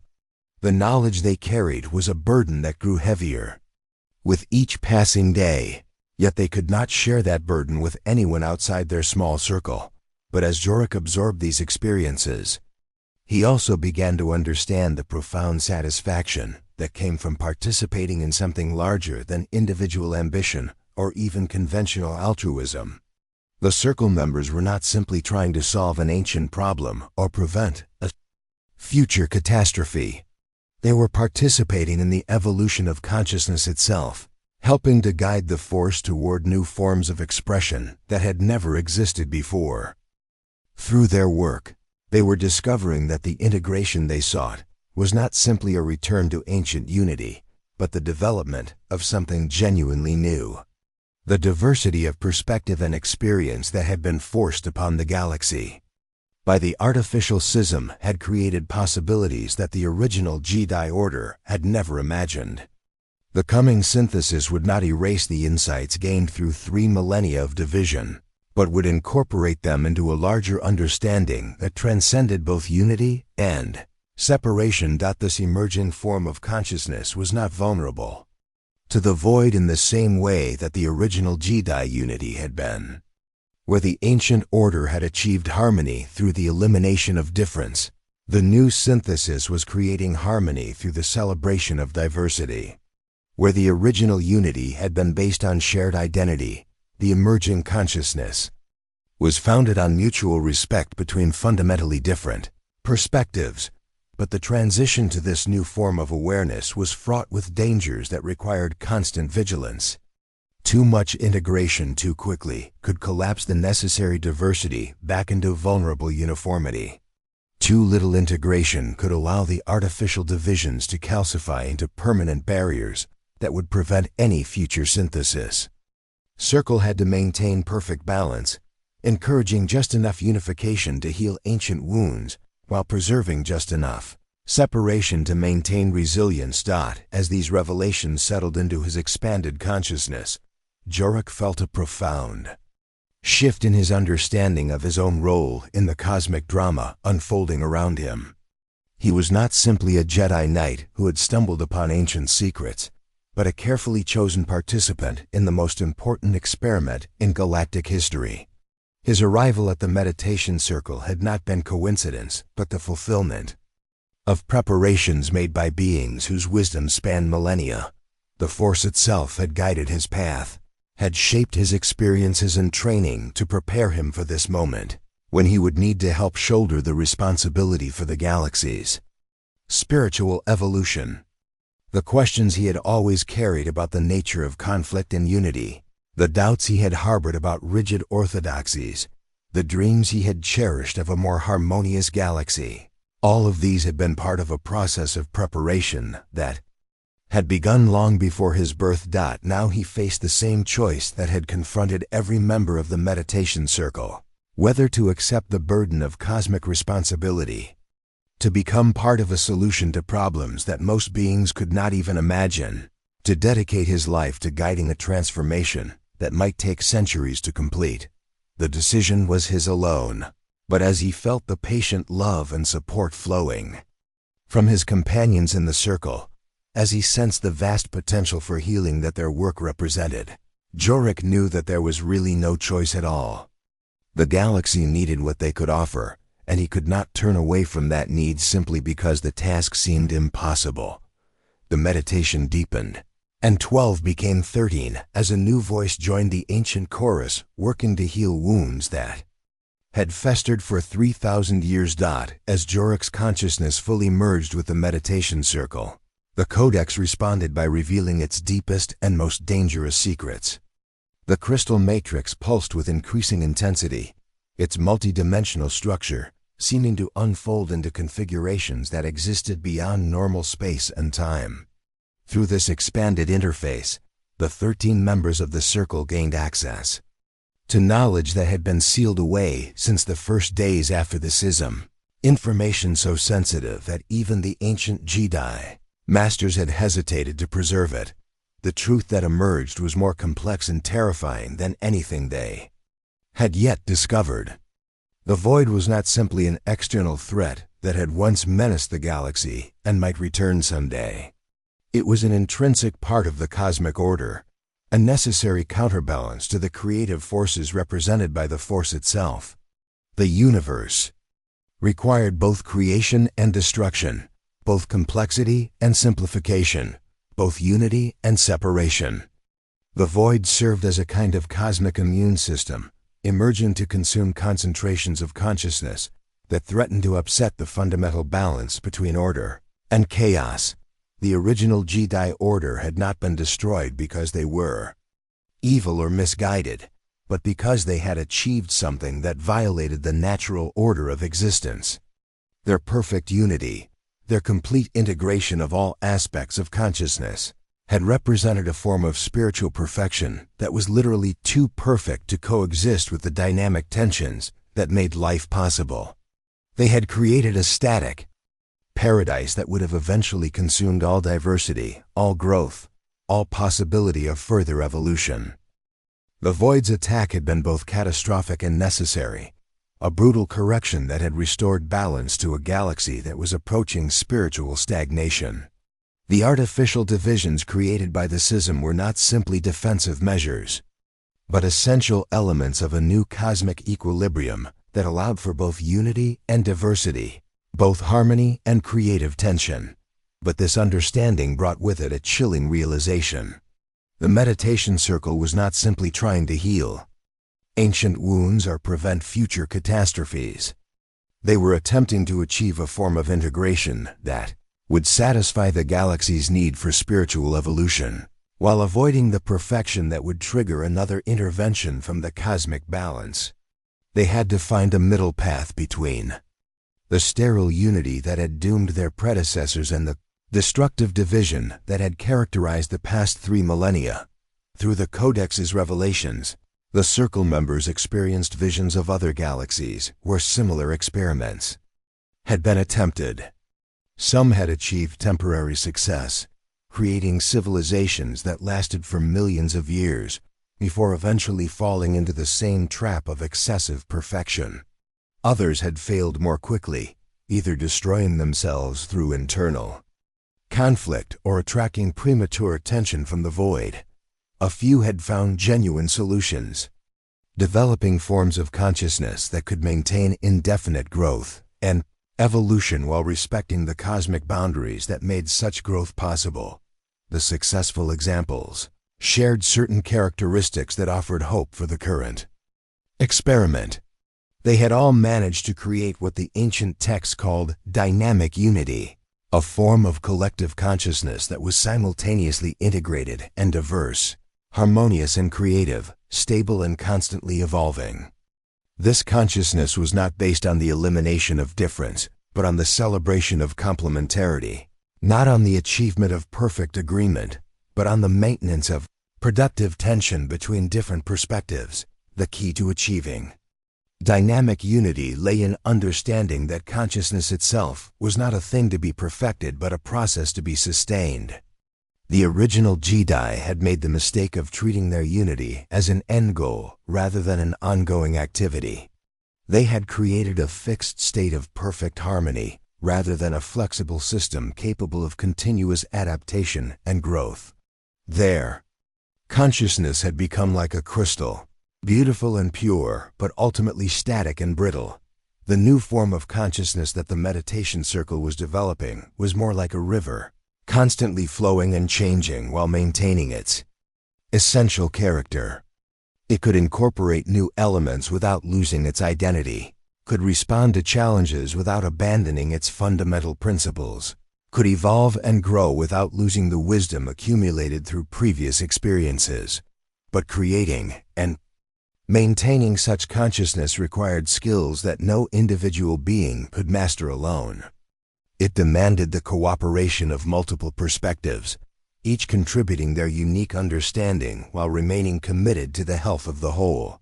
The circle members had to learn to think together without thinking alike, to act in harmony, while preserving their individual autonomy, to achieve unity while maintaining the diversity that made that unity valuable and sustainable. The training process was unlike anything in recorded history. Each member had to develop what the ancient texts called parallel processing, the ability to maintain multiple streams of consciousness simultaneously. They learned to experience reality from several different perspectives at once, to hold contradictory truths in perfect balance, to participate in group awareness while preserving individual identity. Master Kira's archaeological training proved invaluable in this process. Her ability to reconstruct ancient civilizations from fragmentary evidence translated directly into the skill of maintaining coherent consciousness across multiple temporal and spatial perspectives. She could experience the circle's shared awareness as a living history, understanding how each moment connected to vast patterns of cause and effect that spanned millennia.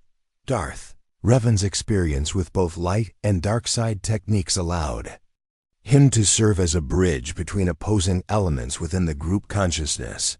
His unique perspective helped others understand that apparent contradictions could be held in creative tension rather than resolved into simple synthesis. He demonstrated that strength could coexist with compassion, that passion could enhance rather than undermine wisdom, that individual could serve collective purpose without being subsumed by it. Each member contributed their unique gifts to the emerging collective consciousness while learning to draw upon the strengths of others without losing their own distinctive character. The process was challenging beyond description, requiring constant vigilance against the tendency to either fragment into isolated individuality or merge into undifferentiated unity. But as the weeks of intensive meditation passed, the circle began to achieve something that had never existed before in galactic history. They created a form of consciousness that was simultaneously one and many, unified and diverse, stable and dynamic. They could think and act as a collective entity while maintaining their individual perspectives and autonomy. They could share knowledge and abilities without losing their personal identity. They could achieve perfect cooperation while preserving the creative tensions that drove continued growth and evolution. The implications of their success were staggering. If this new form of consciousness could be taught to others, if it could spread throughout force-sensitive communities across the galaxy, it might be possible to heal the ancient wounds left by the schism without triggering the cosmic corrections that had destroyed previous attempts at unity. The galaxy could achieve spiritual evolution without spiritual stagnation, could develop collective wisdom without losing individual creativity. But even as the circle celebrated their breakthrough, they became aware of disturbing developments in the galaxy beyond their hidden sanctuary. The natural healing process that had been gradually dissolving the artificial barriers between light and dark was accelerating beyond their most pessimistic predictions. Beings across known space were spontaneously developing abilities that transcended conventional categories, creating pockets of integrated consciousness that were dangerously similar to the unity that had attracted the void in ancient times. More alarming still, these spontaneous integrations were occurring without the careful balancing and safeguards that the meditation circle had developed through years of painstaking work. The beings experiencing these transformations had no understanding of the cosmic forces they were dealing with, no awareness of the dangers inherent in achieving too much unity too quickly. They were creating exactly the kind of spiritual perfection that had triggered catastrophe 3 millennia ago. Through their expanded awareness, the circle members could sense the subtle disturbances these developments were creating in the cosmic force field. The universe itself was beginning to take notice of the galaxy's changing spiritual state. Deep in the spaces between galaxies, ancient mechanisms were stirring. responding to patterns of consciousness that had been absent for 3,000 years. The void was not yet returning, but it was beginning to pay attention. If the current trends continued, if the galaxy's force-sensitive population achieved the kind of perfect unity that had characterized the original Jedi Order, another intervention would become inevitable. The cosmic balance would demand it, regardless of the catastrophic consequences for galactic civilization. The meditation circle faced an impossible choice. They could remain hidden, continuing to develop their new form of consciousness while hoping that the galaxy's natural healing process would somehow avoid the pitfalls that had destroyed their predecessors. Or they could emerge from concealment, revealing their existence and their knowledge in an attempt to guide the transformation that was already underway. Both options carried enormous risks. Remaining hidden might allow dangerous developments to continue unchecked, leading inevitably to cosmic intervention. But emerging too soon, before they had fully mastered their new abilities, might itself trigger the very catastrophe they were trying to prevent. Their integrated consciousness might be mistaken for the kind of perfect unity that attracted unwanted attention from beyond the galaxy's borders. Yet as the circle contemplated these impossible alternatives, they began to sense that events were moving beyond their control. The Force itself seemed to be making the choice for them, creating circumstances that would force them to take action whether they felt ready or not.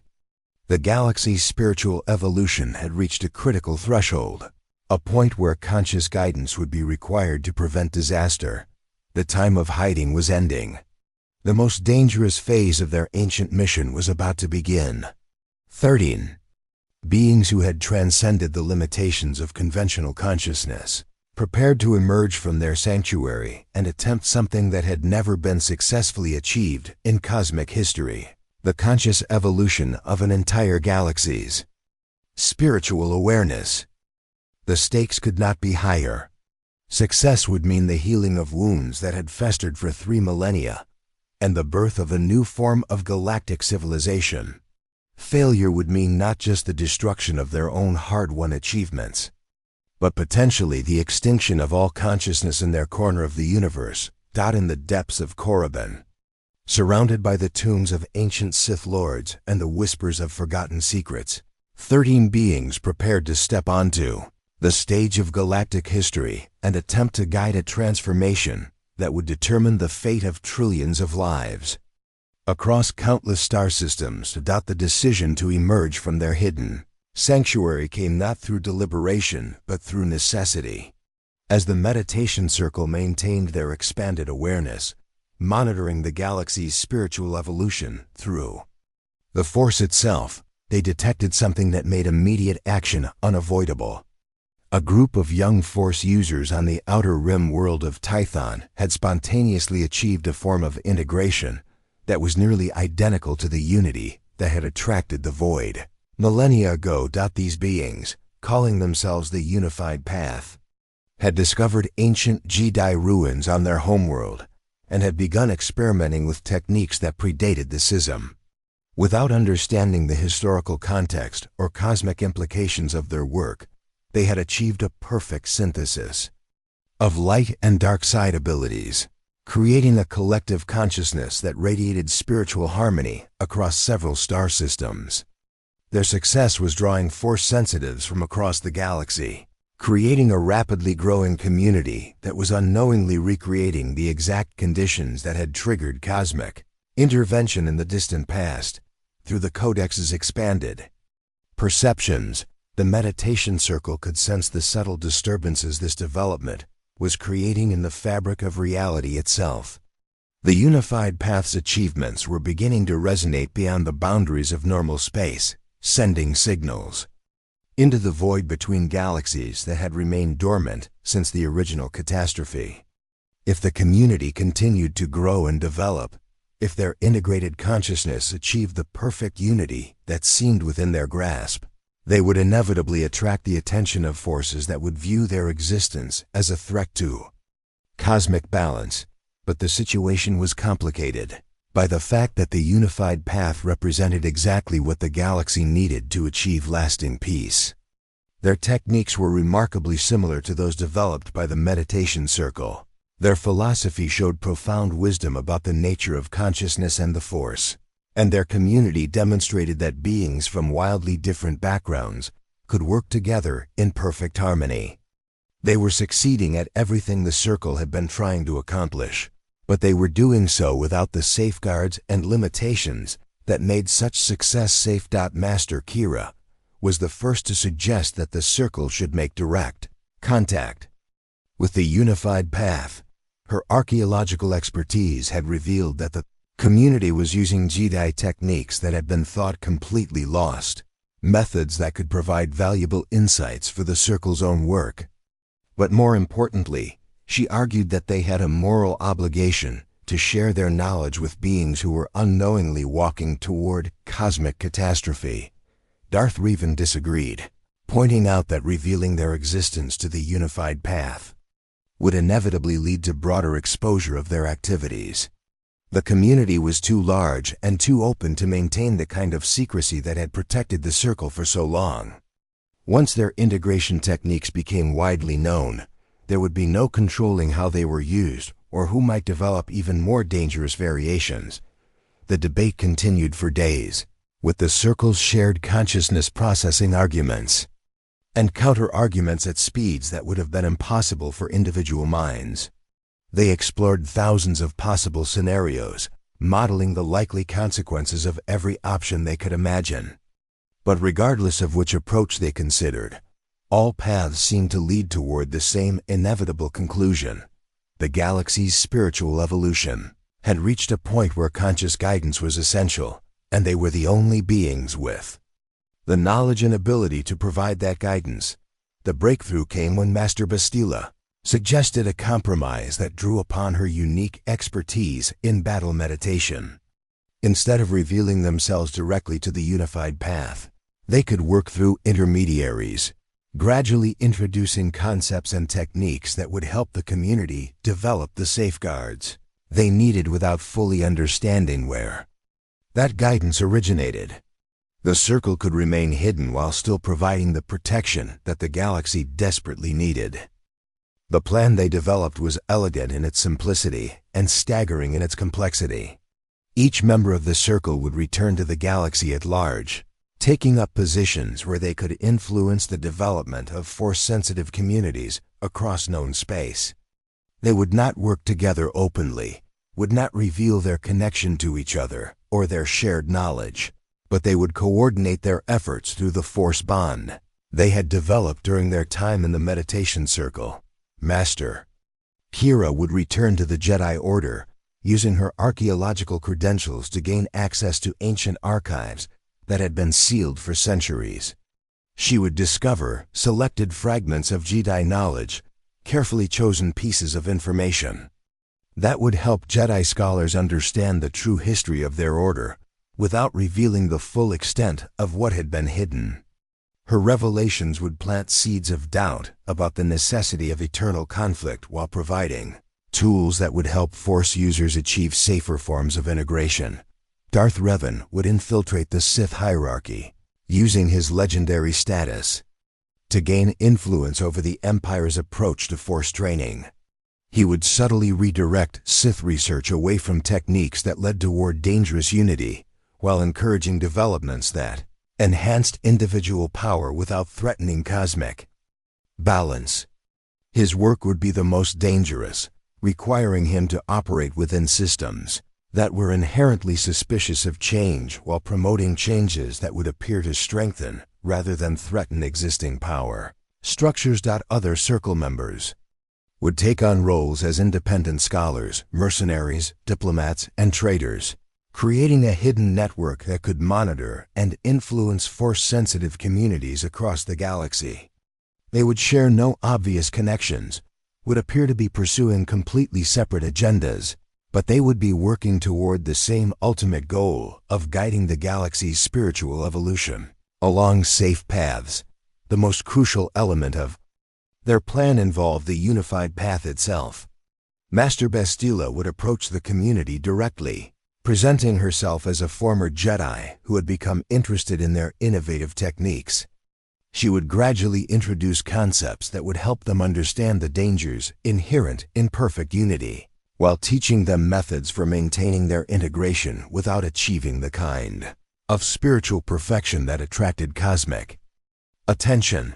But even as they finalized their strategy, the Circle members understood that they were attempting something that had never been successfully accomplished in galactic history. They were trying to guide the conscious evolution of an entire civilization while remaining hidden, to provide protection and wisdom without revealing the true nature of the threats they were guarding against. The margin for error was virtually non-existent, and the consequences of failure would be catastrophic beyond imagination. The preparation for their emergence required weeks of intensive meditation and coordination. Each member had to develop the ability to maintain their connection to the Circle's shared consciousness while operating independently across vast distances of space. They needed to be able to share information instantaneously, to coordinate their activities without any external communication, to draw upon each other's knowledge and abilities while appearing to work alone. The process of establishing these long-distance connections pushed their integrated consciousness to new levels of sophistication. They discovered that the dynamic unity they had achieved in the meditation circle could be extended across interstellar distances, creating a form of collective awareness that transcended the limitations of space and time. They were becoming something new in galactic history, a distributed consciousness that could operate simultaneously in multiple locations while maintaining perfect coordination and shared purpose. But with these expanded abilities came new responsibilities and dangers. Their enhanced connection to each other also made them more visible to cosmic forces that monitored consciousness across intergalactic distances.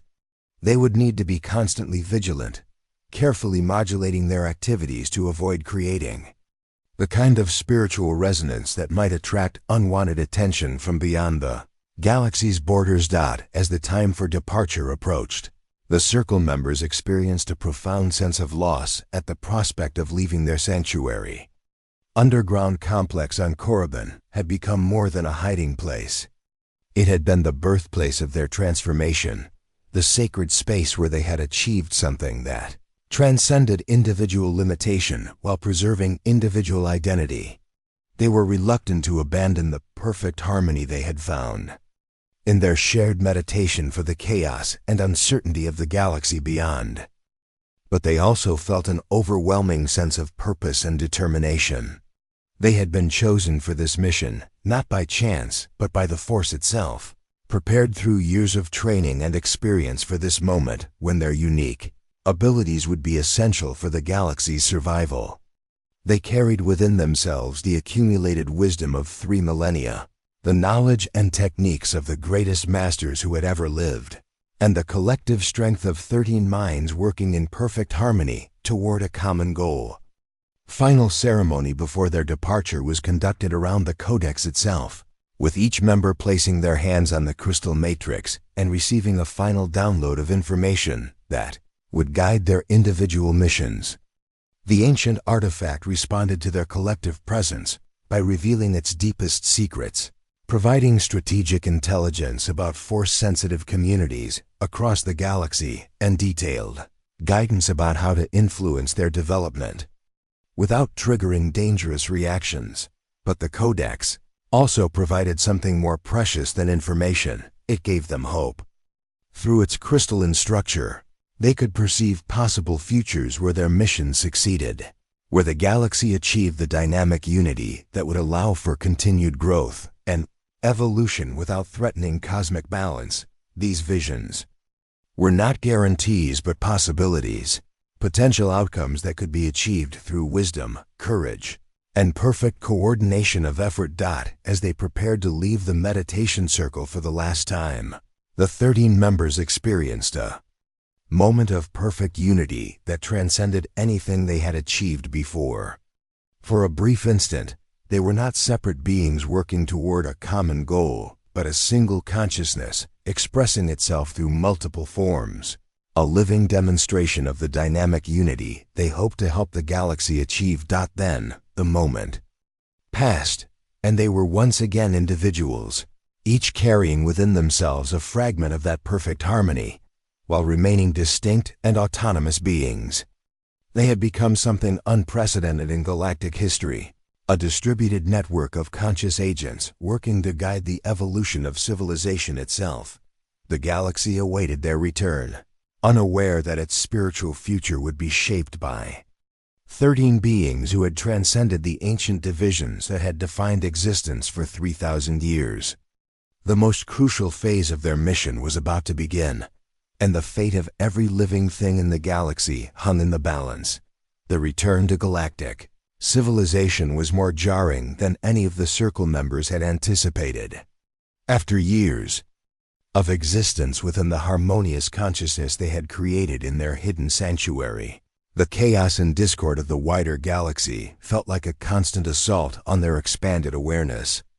Every conflict, every moment of hatred or fear, every act of violence or cruelty sent ripples through the force that struck them with almost physical intensity. Jorik, now carrying the identity of an independent scholar researching ancient force traditions, found himself on a transport bound for the core worlds, surrounded by beings whose consciousness seemed fragmented and isolated in ways that he had forgotten were possible. The passengers around him lived in bubbles of individual awareness, cut off from the deeper currents of existence that flowed through all things.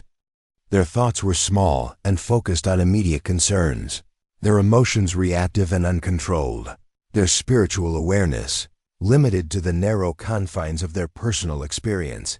Yet as difficult as it was to witness such limitation, Jorik also found himself marveling at the resilience and creativity that emerged from this very fragmentation. The artificial divisions that had been imposed upon galactic consciousness had not simply created conflict and suffering. They had also fostered a form of diversity and innovation that would have been impossible under the perfect unity of the original Jedi Order. Each being he encountered was unique in ways that went far beyond simple personality differences, representing distinct approaches to consciousness and existence that had evolved independently over millennia. Through his connection to the Circle's shared awareness, he could sense his companions having similar experiences as they took up their positions across the galaxy. Master Kira had returned to the Jedi Temple on Coruscant, where she was using her archaeological expertise to gain access to the deepest archives. Her official mission was to research the origins of certain Force techniques that had been appearing spontaneously among young Jedi, but her real purpose was to carefully introduce selected fragments of Jedi knowledge that would help the Order understand the true nature of the Force without triggering panic about the implications of that knowledge. Her work was delicate and dangerous. The Jedi Council had spent 3 millennia building their identity around the opposition to the dark side, creating elaborate philosophical and practical frameworks that assumed the fundamental separation between light and dark aspects of the Force. Revealing that this separation was artificial would undermine not just their training methods, but their entire sense of purpose and meaning. Yet without some understanding of the true nature of the Force, the Jedi would be unable to safely navigate the integration process that was already beginning throughout the galaxy. Master Kira's approach was to present her discoveries as academic curiosities rather than revolutionary revelations.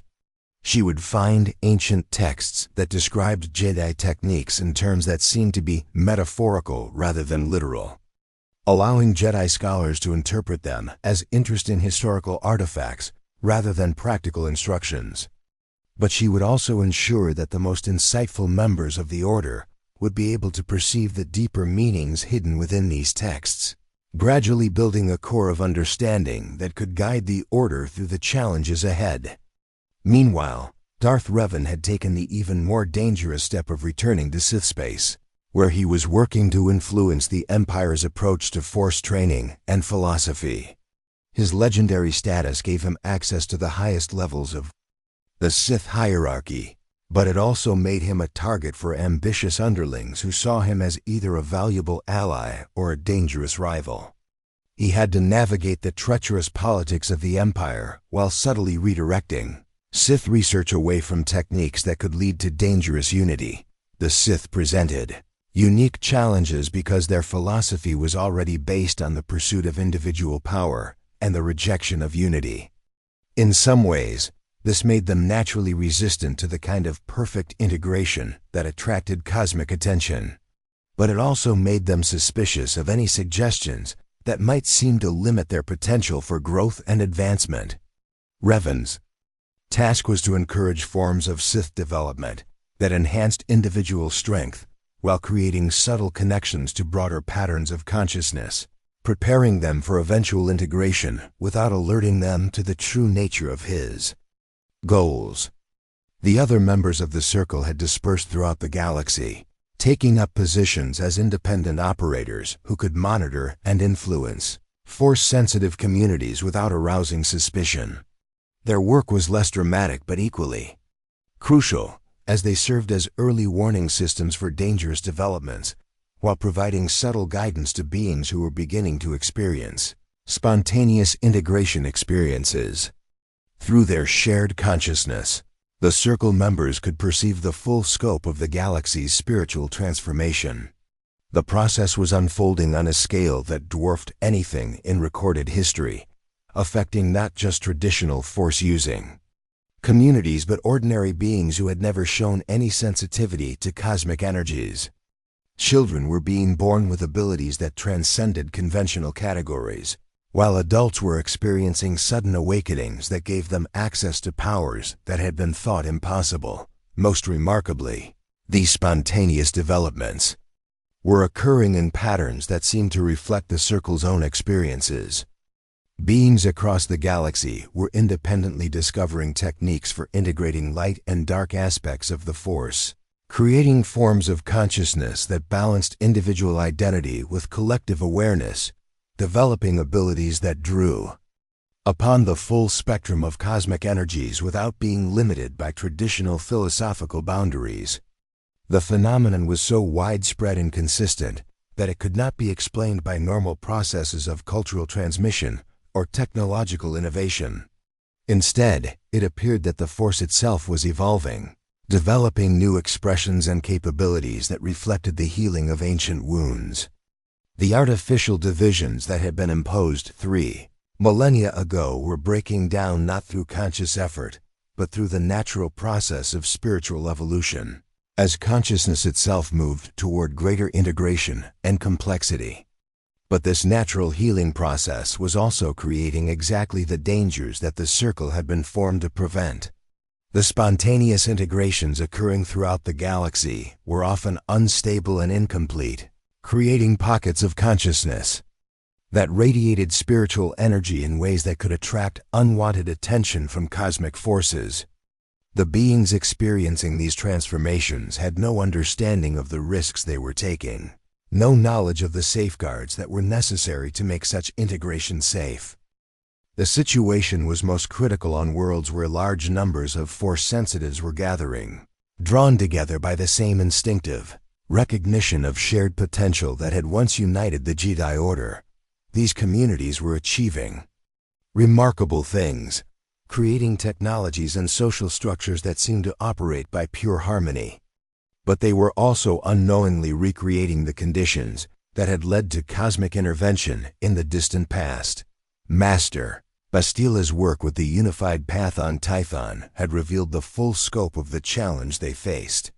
The community had welcomed her as a teacher and guide, eager to learn from someone who seemed to understand the principles they were discovering through intuition and experimentation. But as she began to share the wisdom she had gained through years of meditation and study, she realized that their achievements were far more advanced than she had initially understood. The Unified Path had not simply discovered techniques for integrating light and dark aspects of the Force. They had achieved a form of collective consciousness that allowed them to share thoughts and experiences directly. Their community operated as a single organism, with individual members contributing their unique perspectives while participating in group decisions that reflected the wisdom of the whole. They had created exactly the kind of dynamic unity that the meditation circle had been working toward, but they had done so without understanding the cosmic implications of their success. Through her connection to the circle's shared awareness, Master Bastila could sense the subtle disturbances that the unified path's achievements were creating in the fabric of reality itself. Their integrated consciousness was beginning to resonate with similar developments across the galaxy, creating a network of spiritual energy that was growing stronger and more coherent with each passing day. The pattern was almost identical to the one that had existed during the final days of the original Jedi Order, just before the Void had emerged to restore cosmic balance. But there was also something different about this new development, something that gave the Circle members hope that their mission might succeed where their predecessors had failed. The current integration process was not creating the kind of perfect unity that had characterized the ancient Jedi. Instead, it was producing a form of consciousness that was simultaneously unified and diverse, harmonious and dynamic, stable, and continuously evolving.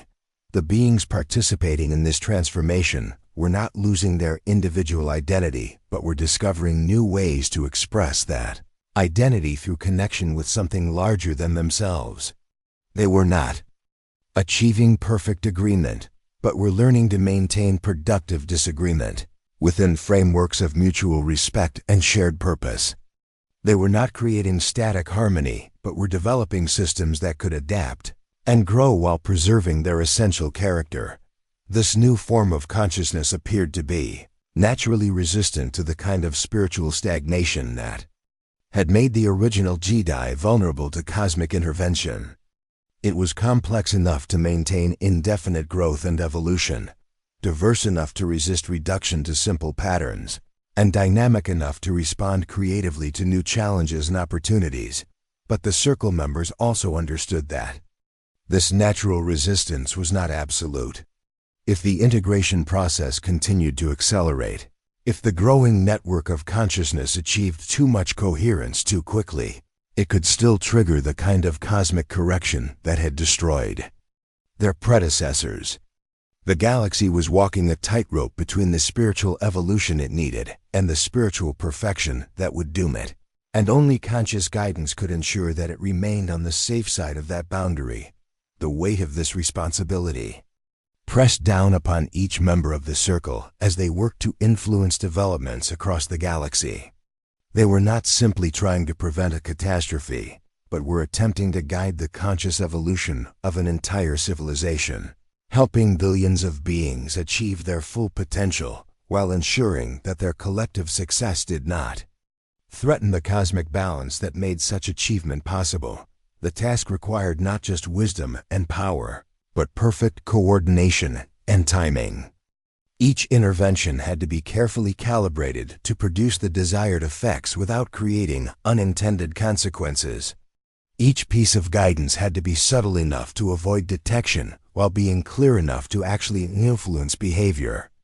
Each decision had to balance immediate needs against long-term goals, individual welfare against collective safety, the desire for rapid progress against the necessity of gradual development. As the Circle members settled into their new roles, they began to understand that they were participating in something unprecedented in cosmic history, the conscious evolution of a galactic civilization. The outcome would determine not just the fate of their own galaxy, but would serve as a model for similar processes throughout the universe.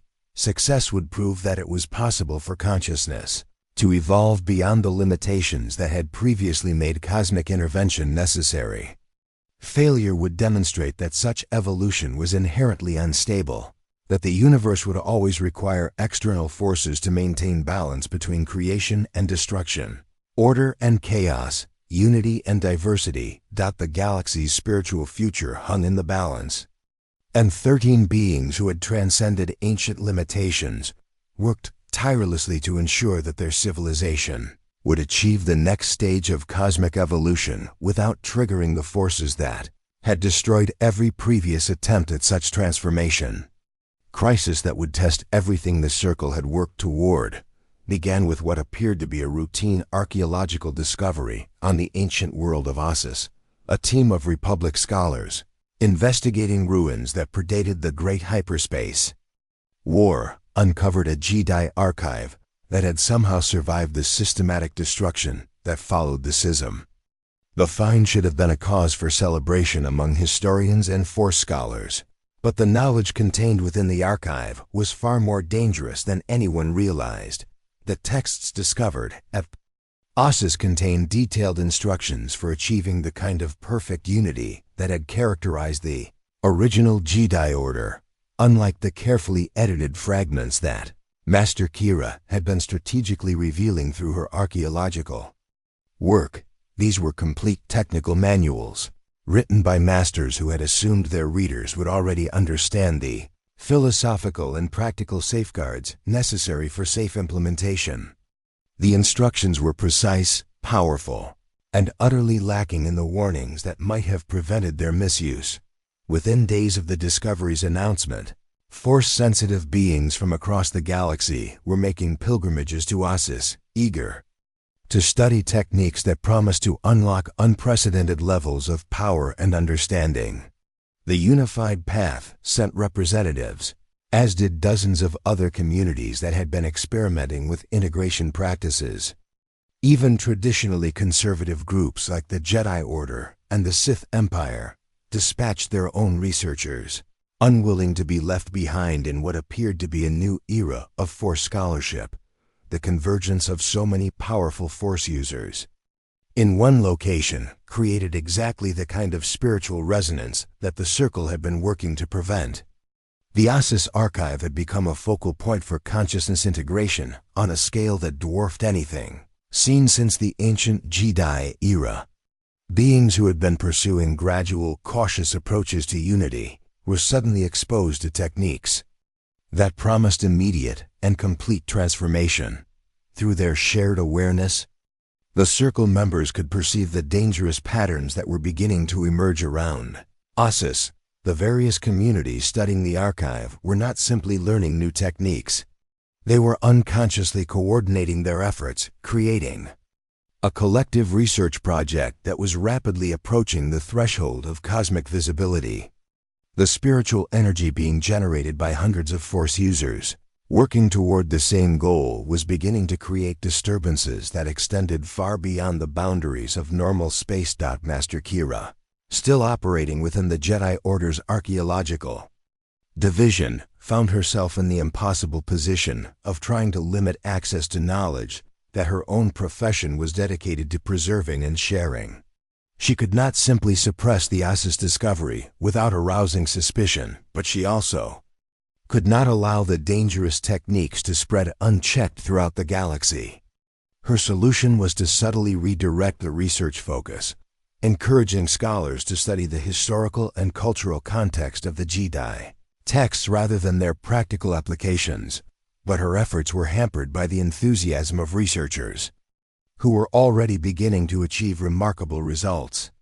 A group of young Jedi, working with techniques they had discovered in the archive, had managed to heal injuries that had been considered permanent, to communicate across vast distances without technological assistance, and to perceive future events with unprecedented clarity. Their success was inspiring others to pursue similar experiments, creating a cascade of integration attempts that was spreading throughout the Force-sensitive community. The situation became even more complex when Darth Revan, operating within the Sith hierarchy, detected signs that the Empire was planning a military operation to secure the Ossus archive for their exclusive use. The Sith had recognized the strategic value of the Jedi techniques and were preparing to eliminate their rivals' access to the knowledge.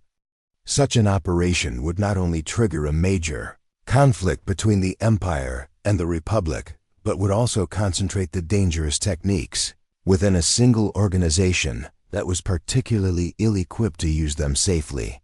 The Circle faced a crisis that threatened to destroy everything they had worked toward.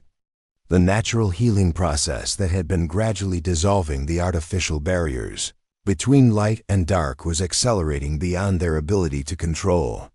the careful balance they had been maintaining between spiritual evolution and cosmic safety was being disrupted by forces that seemed beyond their influence. Yet abandoning their mission at this crucial moment would guarantee the very catastrophe they had been trying to prevent. The solution came from an unexpected source. Master Bastila, working with the Unified Path on Tython, had been developing techniques that could safely channel the kind of spiritual energy that was building around Ossus. Her community had achieved a form of consciousness that was both unified and resilient, capable of maintaining harmony while preserving the diversity that made such harmony sustainable. If these techniques could be taught to the various groups studying the archive, it might be possible to prevent the dangerous resonance patterns from reaching critical levels. But implementing such a solution would require the Circle to abandon their policy of working through intermediaries and subtle influence. They would need to reveal at least part of their existence and knowledge, taking direct action to prevent a crisis that threatened to attract cosmic intervention. The risk was enormous, but the alternative was to watch helplessly as the galaxy recreated the conditions that had led to the destruction of the original Jedi Order. The decision was made through the shared consciousness that connected all 13 members of the Circle, a moment of perfect unity that transcended the vast distances separating them across the galaxy. They would emerge from hiding, not completely but sufficiently to provide the guidance that the situation required. Each member would reveal themselves to the communities they had been monitoring, offering their knowledge and expertise to help navigate the crisis that was building around OSSUS.JOR. IK found himself at the center of these developments, his role as an independent scholar providing the perfect cover for coordinating the Circle's response. He traveled to Ossus under the pretense of conducting his own research, but his real purpose was to serve as a liaison between the various communities, studying the archive and the Circle members who were working to prevent disaster. The scene at Ossus was both inspiring and terrifying. Hundreds of Force users from across the galaxy had gathered in the ancient ruins, creating a temporary city dedicated to the pursuit of knowledge and understanding. The spiritual energy generated by so many powerful beings working towards similar goals was palpable, a constant humming in the Force that seemed to make the very air vibrate with potential. But beneath the excitement and enthusiasm, Jorik could perceive the dangerous patterns that were beginning to emerge. The various research groups were unconsciously synchronizing their efforts, their individual investigations combining into a collective project that was rapidly approaching the kind of perfect unity that had attracted the Void in ancient times. The techniques being discovered in the archive were incredibly powerful, but they were also incredibly dangerous when used by beings who did not understand their full implications. The breakthrough came when Jorik managed to arrange a meeting between representatives of the major research groups, ostensibly to coordinate their efforts and share information. In reality, he was implementing a plan developed by the Circle to introduce the safeguards that would make the Jedi techniques safe to use. The meeting included scholars from the Jedi Order, representatives of the Unified Path, independent researchers, and even a few Sith agents who were working undercover. The discussion that followed was unlike anything that had occurred in galactic history. Beings who had been raised to see each other as enemies or competitors found themselves working together toward common goals, sharing knowledge and insights that transcended the artificial boundaries that had divided them for millennia. The conversation was facilitated by Circle members who had taken on the identities of various participants, subtly guiding the discussion toward conclusions that would benefit everyone involved. Through this collaborative process, the assembled researchers began to understand the true nature of the knowledge they were studying. The Jedi techniques were not simply more powerful versions of existing Force abilities. They were fundamentally different approaches to consciousness that required new forms of awareness and understanding. The integration they promised could not be achieved through individual effort alone, but required the kind of collective consciousness that was emerging naturally from their collaborative research, but the researchers also began to grasp the dangers inherent in their work. The techniques they were studying had been developed by masters who had achieved perfect unity, but that same unity had made them vulnerable to cosmic forces that had ultimately destroyed their civilization. The knowledge contained in the archive was powerful enough to transform the galaxy, but it was also dangerous enough to attract the attention of entities that viewed such transformation as a threat to universal balance, the solution that had emerged from these discussions was elegant in its simplicity and profound in its implications. The various research groups would continue their work, but they would coordinate their efforts to ensure that the Pleiade integration they achieved remained within safe parameters. They would share their discoveries freely, but they would also share the responsibility for ensuring that such knowledge was used wisely. They would pursue the unity that the Jedi techniques promised, but they would maintain the diversity that made such unity sustainable. Most importantly, they would work together to develop new forms of consciousness that could benefit from the ancient knowledge without recreating the vulnerabilities that had made the original Jedi Order susceptible to cosmic intervention.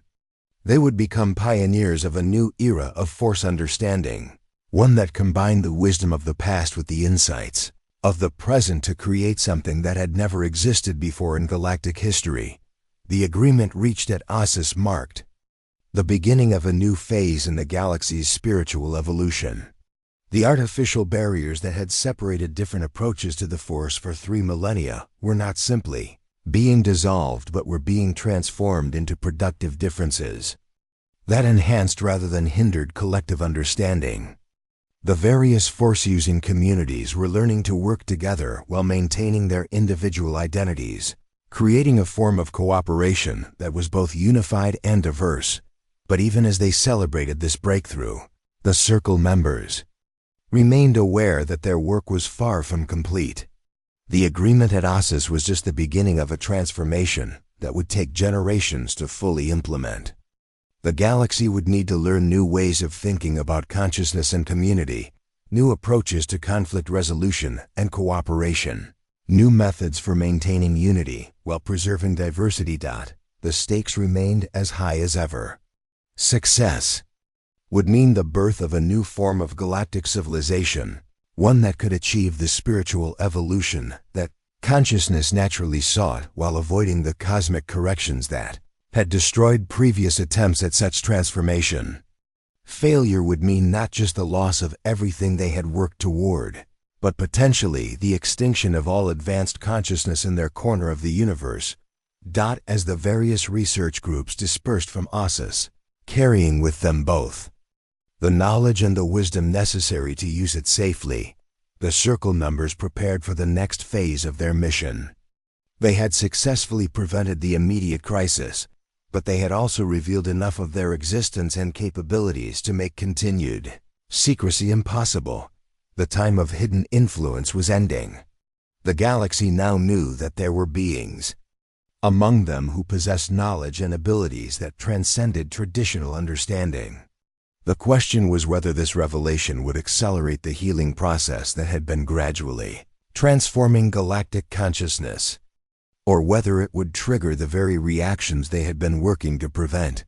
The answer would determine the fate of not just their own galaxy, but would establish precedents that would influence the development of consciousness throughout the universe. The Circle had succeeded in preventing immediate disaster, but their greatest challenges still lay ahead. The transformation of galactic consciousness accelerated beyond all expectations in the months following the Ossus gathering. What had begun as a careful collaboration between different Force-using communities evolved into something unprecedented in recorded history, a galaxy-wide network of beings who were simultaneously maintaining their individual traditions while participating in a collective understanding that transcended ancient divisions. The change was most visible in the younger generation of Force users, beings who had grown up during the period of gradual healing and were now coming of age in an era of open cooperation. These young people moved effortlessly between different philosophical approaches, studying with Jedi Masters in the morning and Sith instructors in the afternoon, participating in unified path meditation circles while maintaining their connections to traditional orders. For them, the artificial barriers that had defined galactic civilization for millennia were merely historical curiosities rather than fundamental aspects of reality. But the transformation extended far beyond Force-sensitive communities. Ordinary beings throughout the galaxy were reporting experiences that suggested the expansion of consciousness was affecting everyone, not just those with obvious sensitivity to cosmic energies. Merchants were developing intuitive understanding of market fluctuations that bordered on precognition. Farmers were achieving crop yields that seemed to violate known agricultural principles. Artists were creating works that inspired profound spiritual experiences in viewers who had never shown interest in such matters.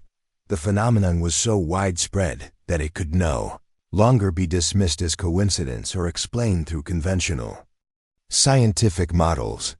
Something fundamental was changing in the nature of consciousness itself, a shift that was affecting every living being in the galaxy, regardless of their previous level of Force sensitivity. The artificial limitations that had constrained awareness for 3 millennia were dissolving, allowing beings to access capabilities that had been dormant since the time of the original Jedi Order. Through their expanded awareness, the Circle members could perceive the full scope of what was occurring.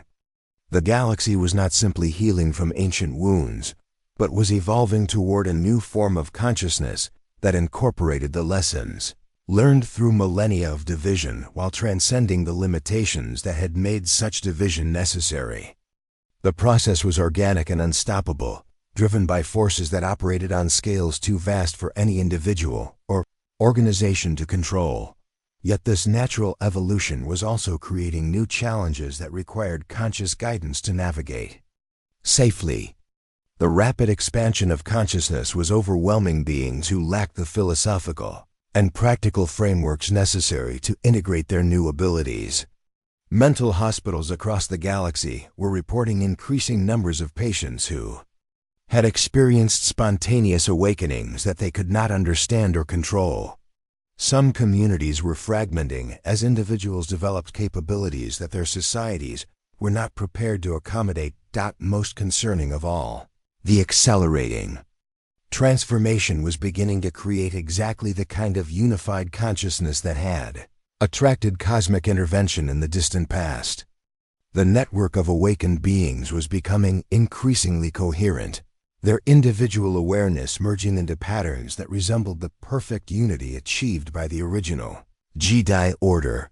The safeguards that the Circle had worked so hard to establish were being overwhelmed by the sheer scale and speed of the changes occurring throughout the galaxy. Master Kira, now working openly within a reformed Jedi Order that had abandoned many of its traditional restrictions, found herself at the center of efforts to understand and guide the transformation.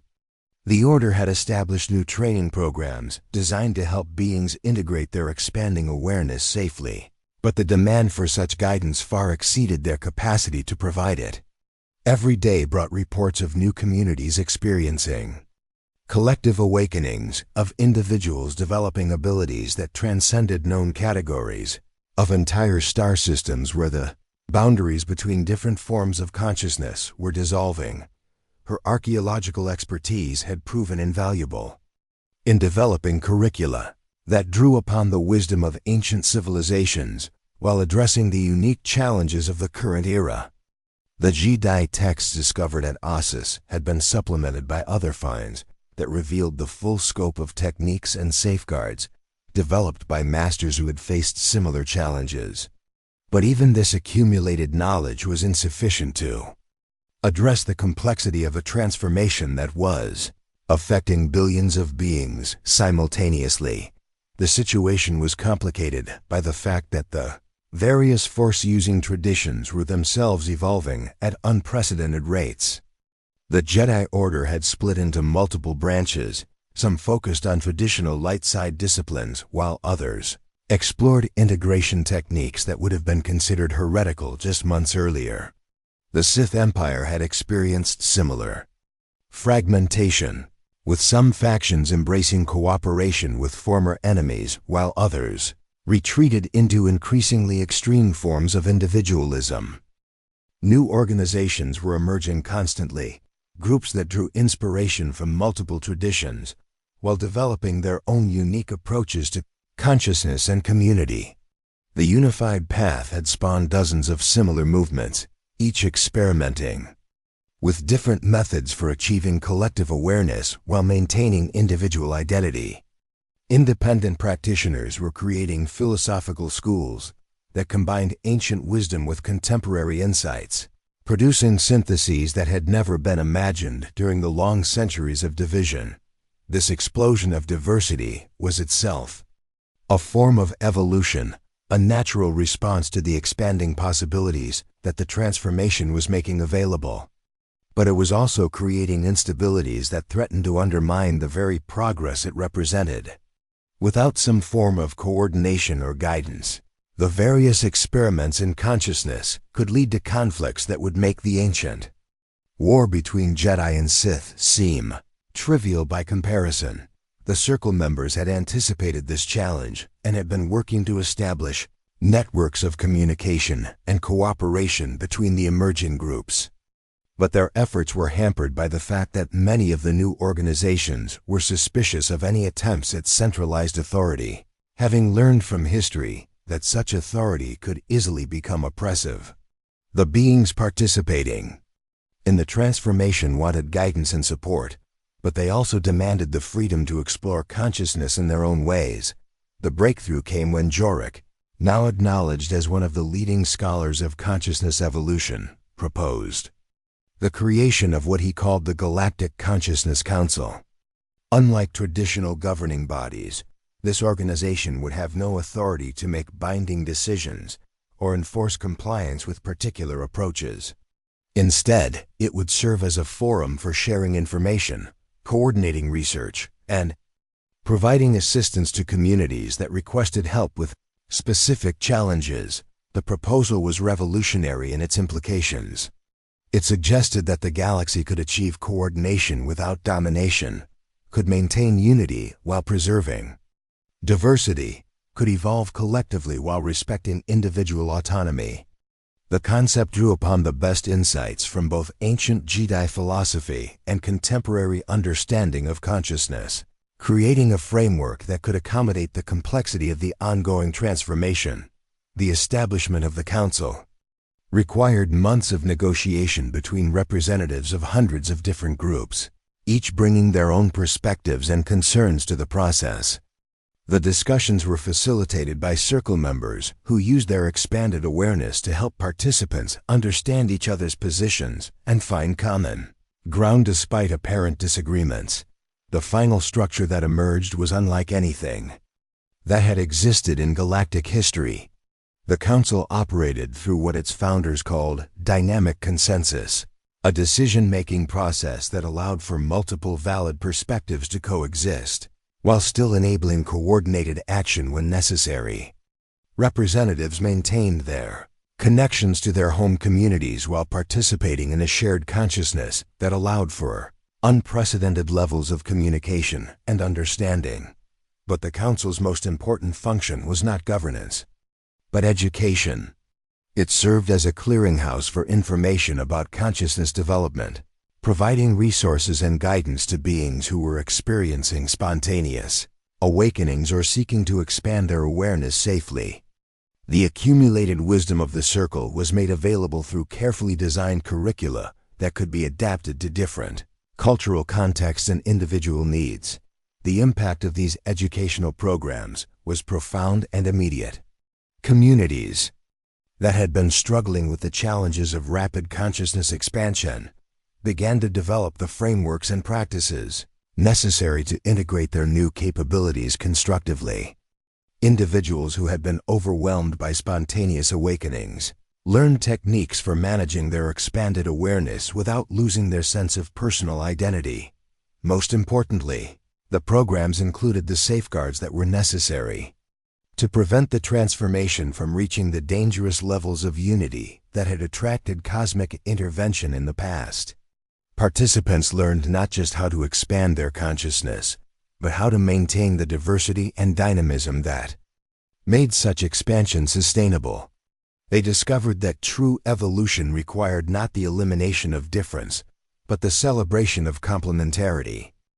As these programs spread throughout the galaxy, the Circle members began to perceive subtle but significant changes in the overall pattern of consciousness evolution. The dangerous resonances that had been building toward perfect unity were being replaced by more complex and sustainable patterns.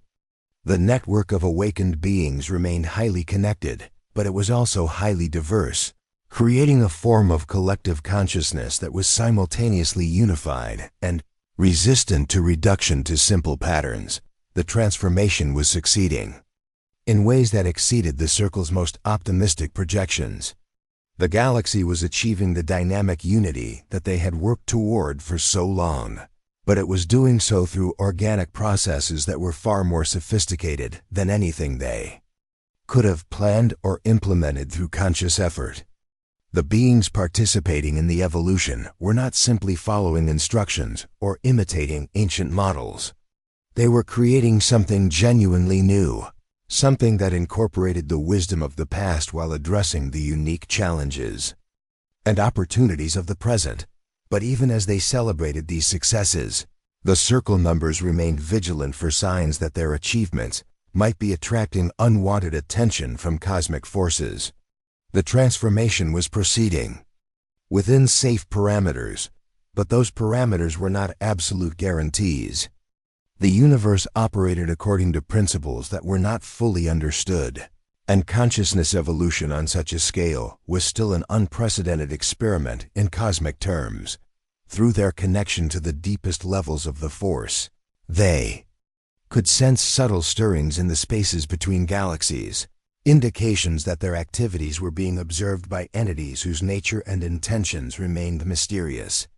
These observations were not immediately threatening, but they served as reminders that the galaxy's spiritual evolution was taking place within a larger cosmic context that imposed its own constraints and requirements. The Circle had succeeded in guiding the transformation through its most dangerous phases, but they had also learned that their work would never truly be complete. Consciousness evolution was not a problem to be solved, but an ongoing process that required constant attention and adaptation. The galaxy had achieved a new form of awareness, but maintaining and developing that awareness would require continued vigilance and wisdom. The age of artificial division was ending, but the age of conscious evolution was just beginning. The beings who had transcended ancient limitations now faced the even greater challenge of exploring the infinite possibilities that their expanded awareness had made available, while ensuring that their explorations remained within the boundaries that made continued existence possible. The galaxy had been transformed, but the greatest adventures were still ahead. Years passed like gentle waves across the transformed galaxy, each bringing new developments that would have been unimaginable during the era of artificial division. The consciousness evolution that had begun with the discovery of ancient secrets had settled into a sustainable rhythm, neither too rapid to be safely integrated, nor too slow to meet the galaxy's growing spiritual needs. What had once been a dangerous experiment in cosmic proportions had become the natural state of galactic civilization. JORIK stood on the observation deck of the new Galactic Consciousness Council headquarters, a magnificent structure that orbited the neutral world of Tython in a constant dance with the planet's twin moons. The building itself was a marvel of integrated architecture, combining design elements from dozens of different cultures and traditions into something that felt both familiar and revolutionary. Its walls were crafted from crystalline materials that responded to the emotional and spiritual states of their occupants, creating environments that naturally supported whatever form of consciousness work was being undertaken within. The transparent walls, he could see the constant flow of vessels arriving and departing, carrying representatives from every corner of known space. The diversity was staggering and beautiful. Jedi transports traveled alongside Sith couriers, while independent exploration vessels shared space lanes with ships from civilizations that had only recently made contact with the galactic community. The artificial barriers that had once made such cooperation impossible had dissolved so completely that younger beings could barely comprehend how different things had been just a few years earlier. The transformation had not been without its challenges and losses. Many traditional institutions had been forced to adapt or disappear as their foundational assumptions about the nature of consciousness and community became obsolete. The Jedi Order had evolved into something barely recognizable from its ancient form, while the Sith Empire had fragmented into dozens of smaller organizations that pursued power through cooperation rather than domination. Some beings had been unable to adapt to the new realities and had retreated to isolated worlds where they could maintain older ways of life. But for every tradition that had been lost, dozens of new approaches to consciousness and community had emerged. The galaxy was experiencing an unprecedented flowering of spiritual and philosophical diversity, with beings exploring every conceivable combination of ancient wisdom and contemporary insight.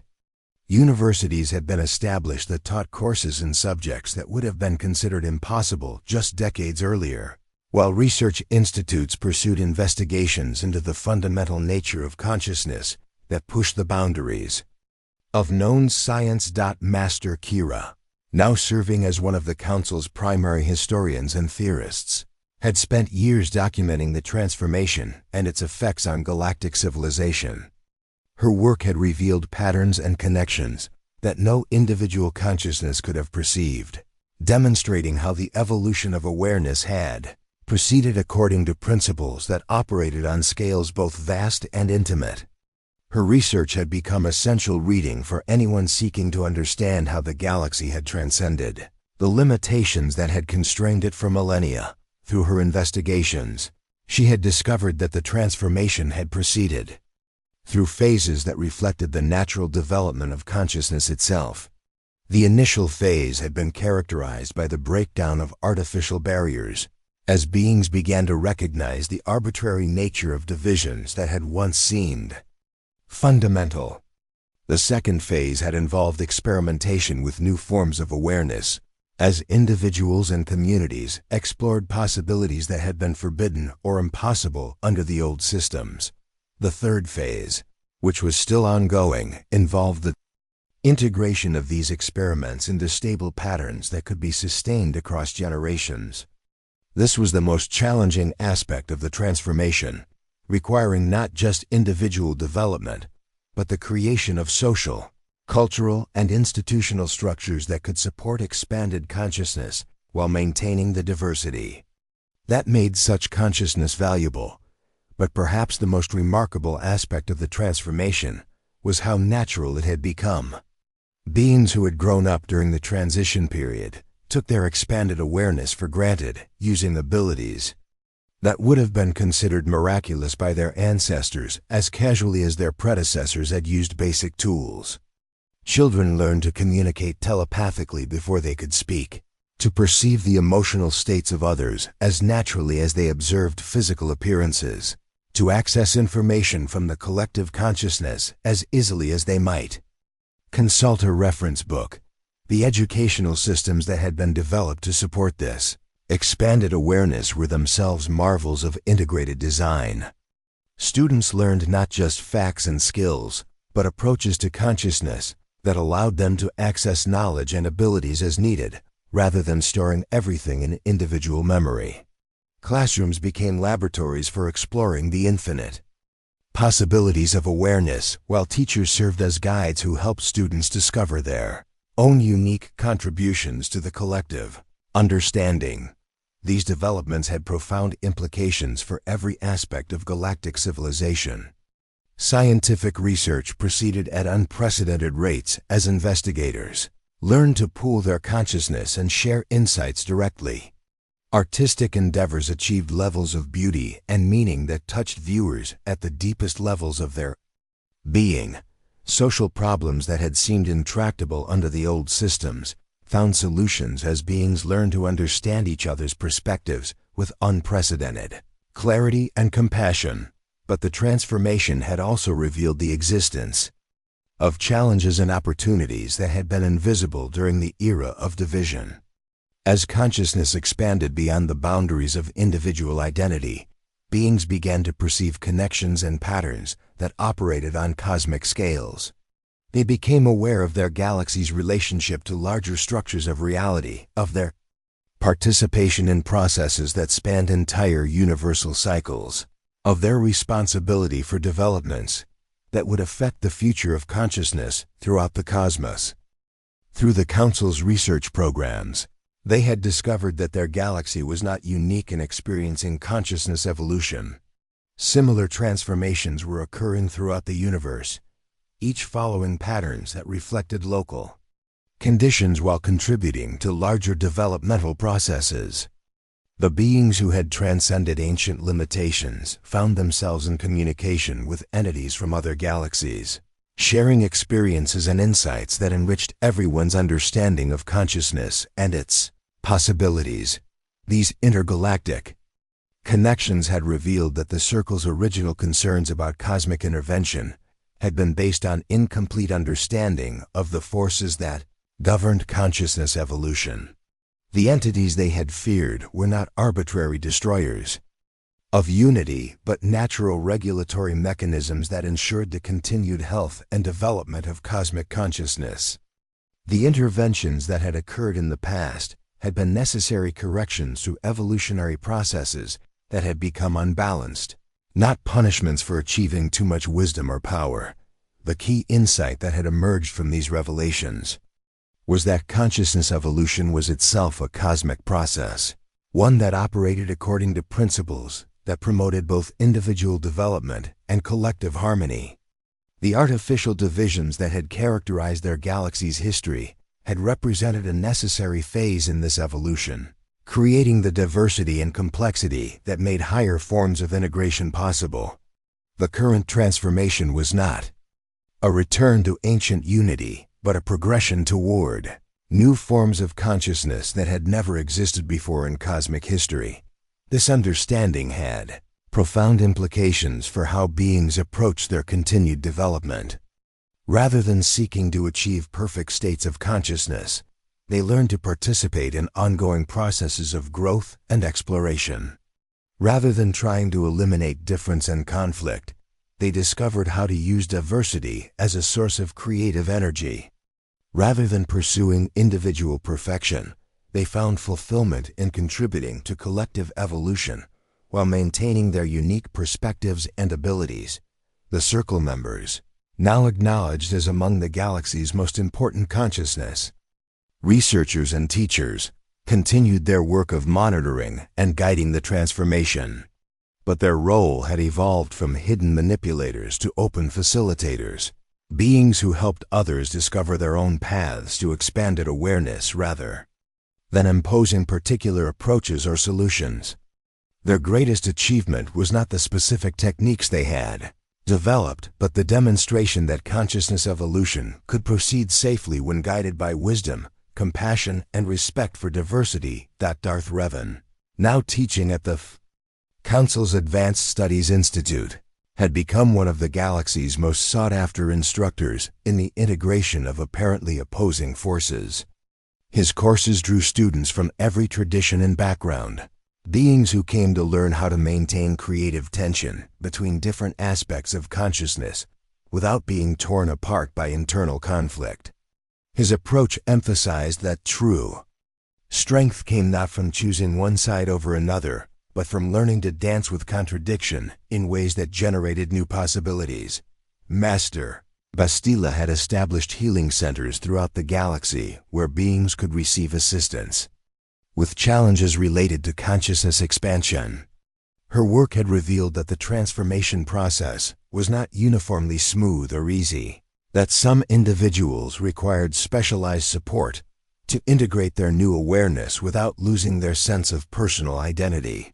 Her centers had become models for how expanded consciousness could be used in service of healing and growth rather than personal aggrandizement.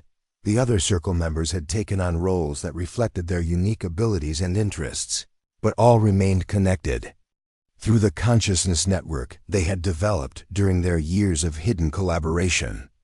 They served as living examples of how beings could maintain individual identity while participating in collective awareness, demonstrating that the ancient opposition between unity and diversity had been based on false assumptions about the nature of consciousness. As the transformation entered its mature phase, the galaxy had become something unprecedented in cosmic history, a civilization that combined the wisdom of unity with the creativity of diversity, the power of collective consciousness with the freedom of individual expression, the stability of established knowledge with the dynamism of continued exploration. It was not a perfect society, for perfection itself had been recognized as a form of stagnation, but it was a healthy and evolving one. The beings who inhabited this transformed galaxy faced challenges that their ancestors could never have imagined, but they also possessed capabilities that would have seemed godlike to earlier generations. They had learned to heal wounds that had festered for millennia, to solve problems through cooperation rather than conflict, to create beauty and meaning that enriched everyone's existence. Most importantly, they had learned to grow and evolve while maintaining the diversity that made such growth possible. The galaxy had been healed, but it had also been reborn into something entirely new. The age of artificial division had ended, and the age of conscious evolution had begun. The greatest adventures still lay ahead, but they would be adventures of exploration and discovery rather than conflict and destruction. In the depths of space, where ancient wounds had been transformed into sources of strength, consciousness itself continued its eternal dance of growth and transformation, guided now by beings who understood that the greatest wisdom lay not in achieving final answers, but in learning to ask ever better questions. In the quiet hours before dawn on Tython, when the twin moons cast silver light across the ancient Jedi ruins, Jorik often found himself walking the paths where the galaxy's transformation had truly begun. The world had become a pilgrimage site for beings from across known space, but in these early morning moments, it belonged to silence and memory and the gentle whisper of the Force, flowing through all things. The monument that had started his journey still stood in the Valley of Silent Gods, though it was no longer alone. Around it had grown a garden of remembrance, where representatives of every tradition that had contributed to the galaxy's healing had planted trees and erected stones in honor of those who had sacrificed for wisdom. The black stone that had once seemed to absorb light now reflected the gentle radiance of dawn, its ancient symbols glowing with soft fire as the Force moved through the crystalline structure embedded within. As he approached the memorial, Jorik could sense the presence of his fellow circle members, though they were scattered across the galaxy pursuing their various works. The consciousness network they had developed in their hidden sanctuary beneath Korriban had evolved into something far more sophisticated than simple telepathic communication. It had become a living demonstration of the dynamic unity that now characterized galactic civilization, a connection that allowed for perfect coordination while preserving complete individual autonomy. Master Kira was currently working in the deep archives of Coruscant, where new archaeological discoveries continued to reveal the full scope of knowledge that had been lost during the ancient schism. Her latest findings had uncovered evidence of Jedi colonies in distant galaxies, suggesting that the consciousness evolution their own galaxy had achieved was part of a much larger cosmic process. The implications were staggering and wonderful, indicating that they were participants in transformations that spanned the entire universe.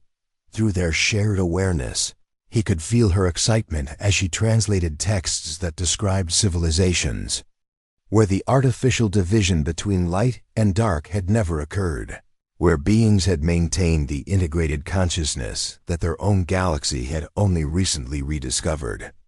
These societies had achieved technological and spiritual developments that seemed almost magical, but they had also faced challenges that provided valuable lessons for the continuing evolution of galactic consciousness.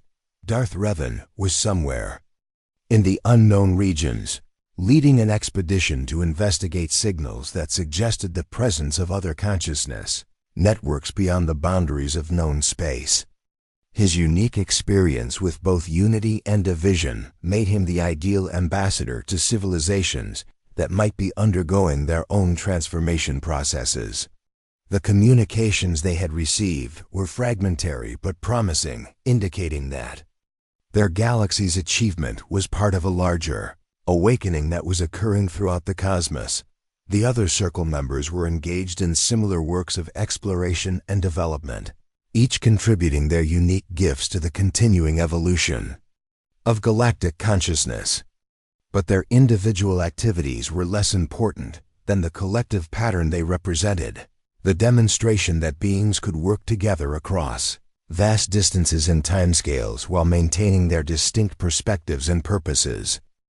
As Jorok knelt beside the ancient monument, placing his hand against the warm stone that had once revealed such dangerous secrets, he reflected on how much had changed since that first terrifying vision of cosmic forces beyond galactic comprehension.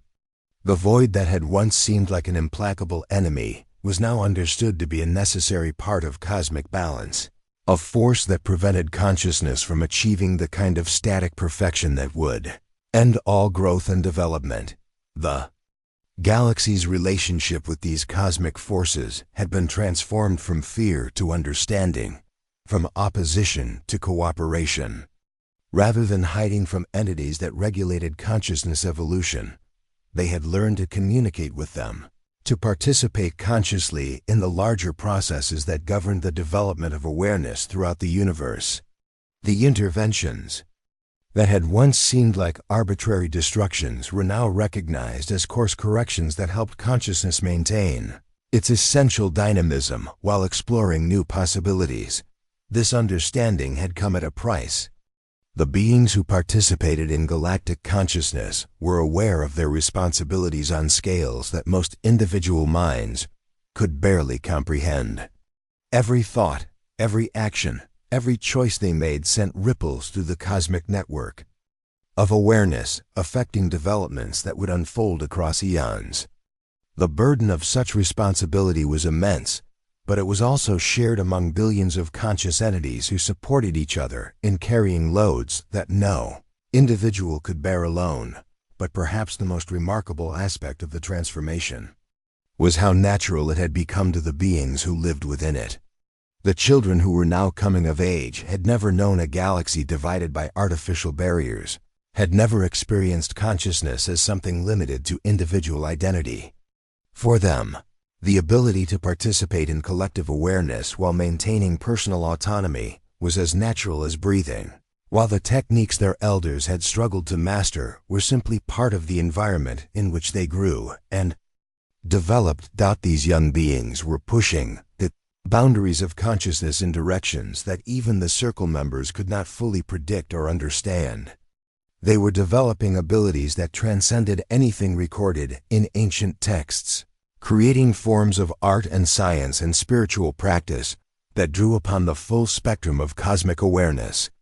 They represented the future of galactic consciousness, beings who would carry the transformation forward into territories that previous generations could not even imagine. Yet they also remained grounded in the wisdom of the past, respecting the traditions that had contributed to their expanded possibilities, while feeling free to adapt and modify those traditions as needed. They understood that consciousness evolution was not a process of replacing old knowledge with new, but of integrating all available wisdom into ever more sophisticated approaches to awareness and community. The educational institutions that served these young beings had become laboratories for exploring the infinite possibilities of consciousness. Students learned not just how to use their expanded abilities, but how to develop them responsibly, how to contribute to collective evolution, while maintaining their individual integrity. The curricula drew upon the accumulated wisdom of every tradition that had contributed to the galaxy's transformation, creating educational experiences that prepared beings for participation in cosmic processes that their ancestors could never have comprehended. As dawn light strengthened around the ancient monument, Jorik became aware of other presences approaching the memorial site. A group of young beings from various worlds and traditions were making their own pilgrimage to the place where the galaxy's transformation had begun. They moved with the quiet confidence that characterized their generation, beings who had never known limitation as an absolute condition, but understood it as a temporary state that could be transcended through wisdom and effort. He watched as they approached the monument with reverence, but without fear, recognizing in its ancient symbols not dangerous secrets, but valuable wisdom that had contributed to their own expanded possibilities. They placed their hands against the stone as he had done years before, but their experience was entirely different from his own, where he had encountered terrifying revelations about cosmic forces beyond his understanding. They found confirmation of truths they had always known at some deep level of their being.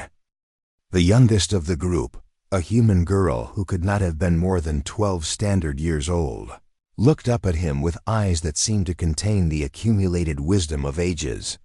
Without speaking, she conveyed her understanding that he was one of the beings who had helped guide the galaxy through its transformation, one of the hidden architects who had worked to heal wounds that had festered for millennia, but her appreciation was mixed with something that might have been gentle amusement, as if she found it remarkable that anyone had ever believed the artificial divisions to be real or permanent.